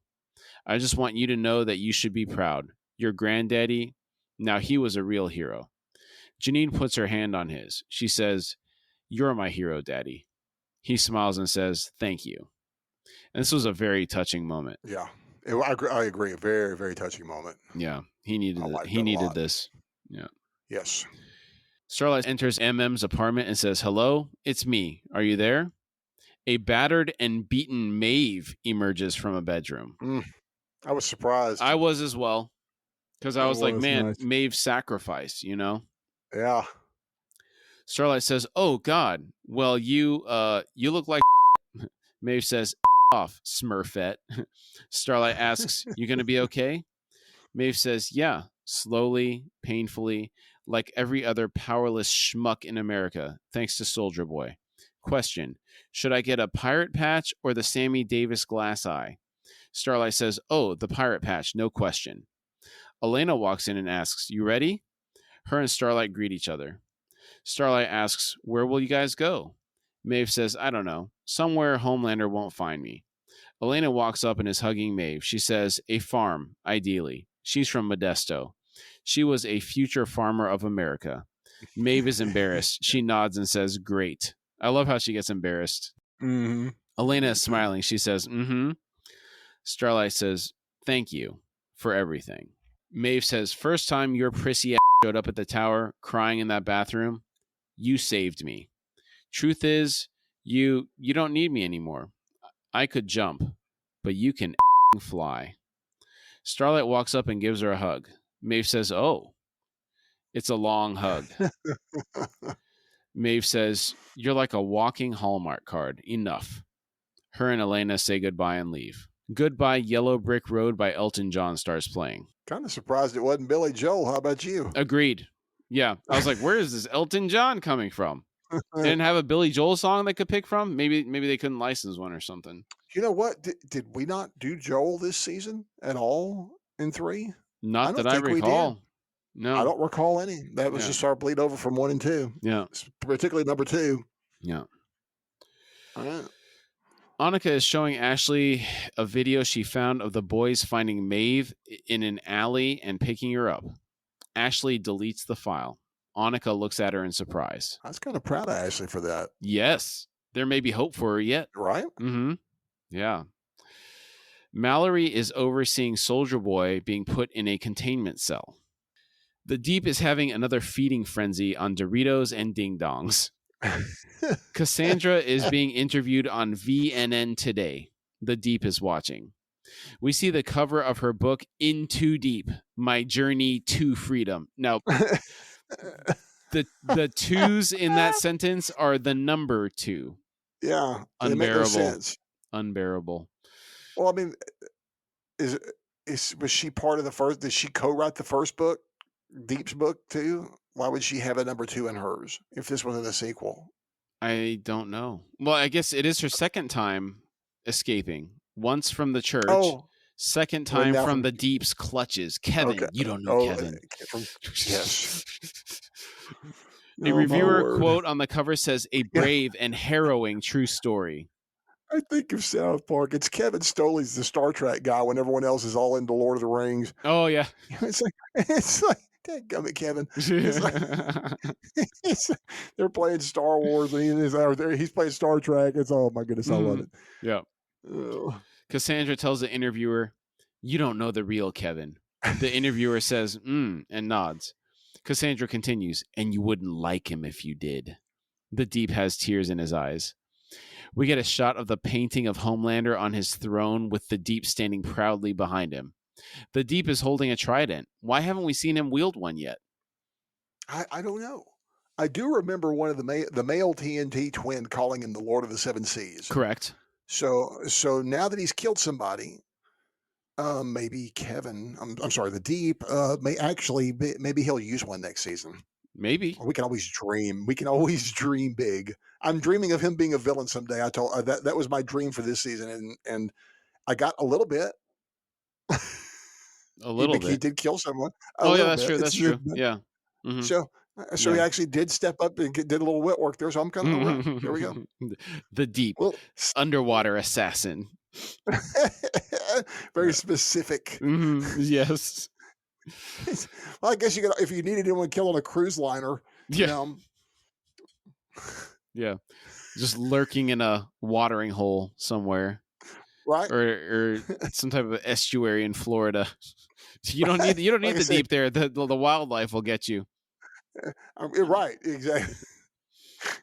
We're treated to a flyby shot of the Flatiron Building, and I love that flyby. You can really see from the top like that. You can really see how triangular it really is. Yeah, in that shot. Yeah.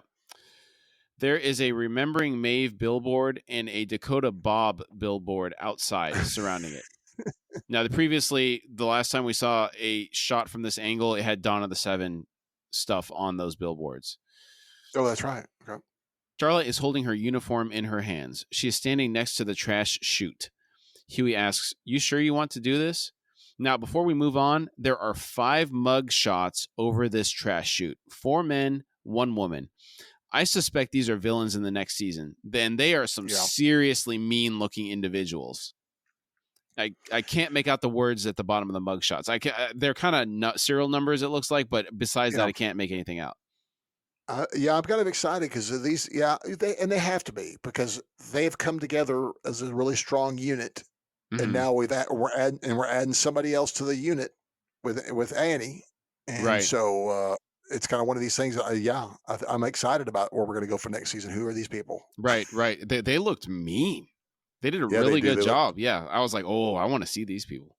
They definitely look top-notch bad dudes. Better than Payback because Payback, like the TNT twins were a joke. The Mindstorm, is that what his name was? Yeah. I mean, he looked weird, and Gunpowder, the young Gunpowder wasn't that impressive. I didn't really like Crimson Countess. I don't know. I mean, overall, I didn't really. They were all a joke except for Soldier Boy and Noir. Right. So. And Soldier Boy didn't even really look that cool until he lost his helmet, in my opinion. Exactly. He looks way better without the helmet. Way cool. Yeah, way cooler. Mm-hmm. Starlight says, "I don't need it. I don't. The suit never gave me any power, and Vought sure as didn't. It's always just been me." She walks up to Huey and grabs his hand. MM clears his throat and says, "Annie?" She says, "Mm-hmm." He says, "We're in a historic building. You need to double knot." She walks over and says, "Okay," crossing her arms. MM continues, "And bag your trash if you're going to be working here." He smiles. She processes what he said and shakes her head. She says Butcher isn't going to like it. Frenchie says, Butcher can suck my Oh, from now on, this is a democracy, huh? Him and Kamiko both nod. Frenchie says, I say you're one of the boys. MM says, me too. Kamiko signals she agrees. Huey does the same.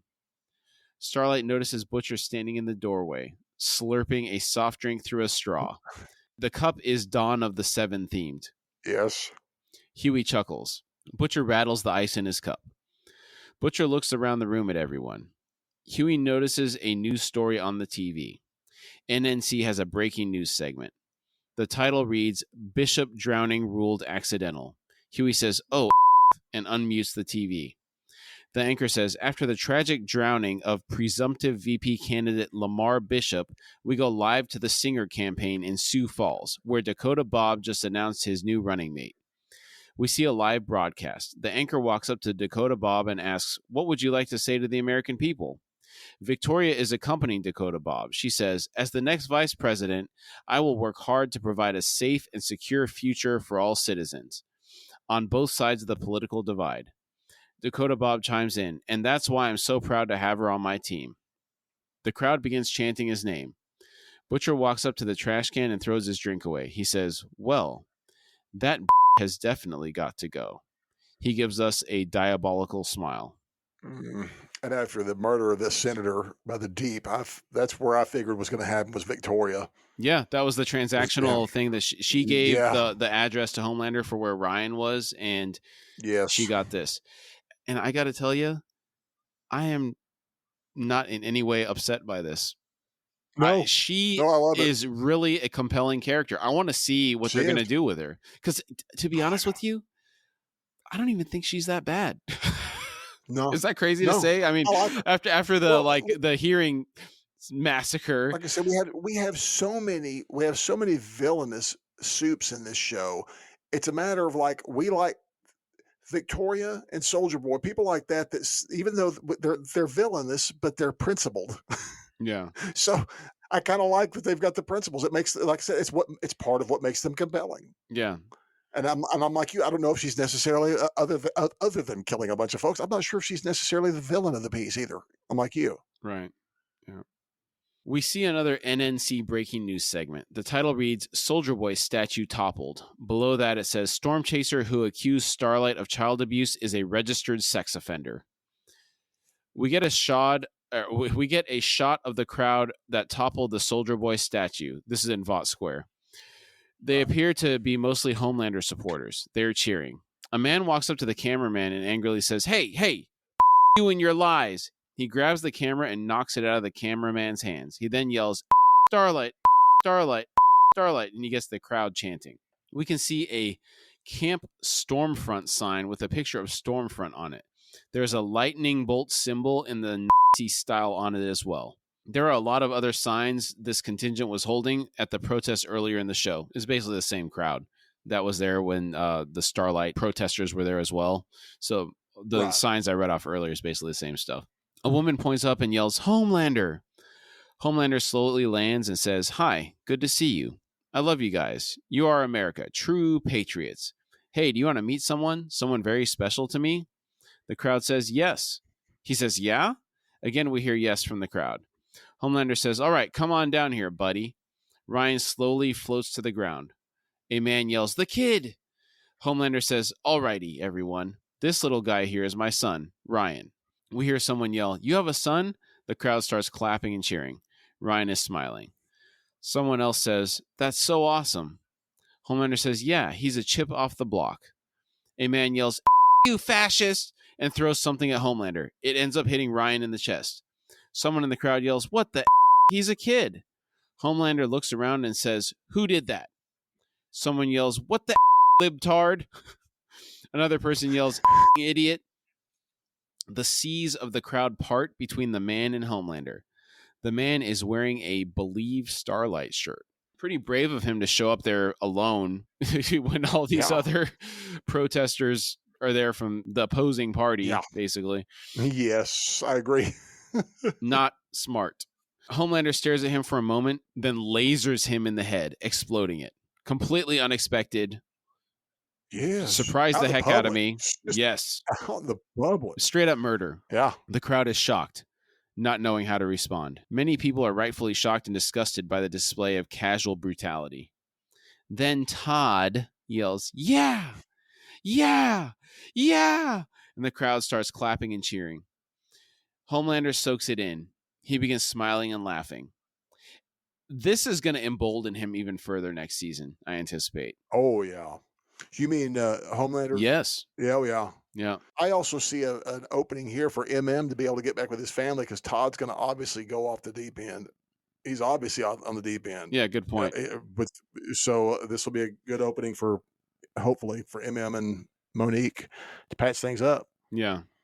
Oh, man. You know what I just realized? I hope they're not going to try and do some January 6th thing where Victoria is the VP and they have these people go and try and do some nonsense. If they do that, it's going to... I'm going to be upset. But at least, you know what? At least we have time to wait. So, maybe the thing is, like we talked about, we've condensed 3 years of this show into 6 months. Yeah. So we have time to relax. Yeah. Before the next round of their hatred for people of our stripe comes back next year. It's difficult for me to fall within any specific category, I think, because it's just like I'm the same. Yeah. I'm very similar. Yeah. We end the episode with a shot of Dark Ryan.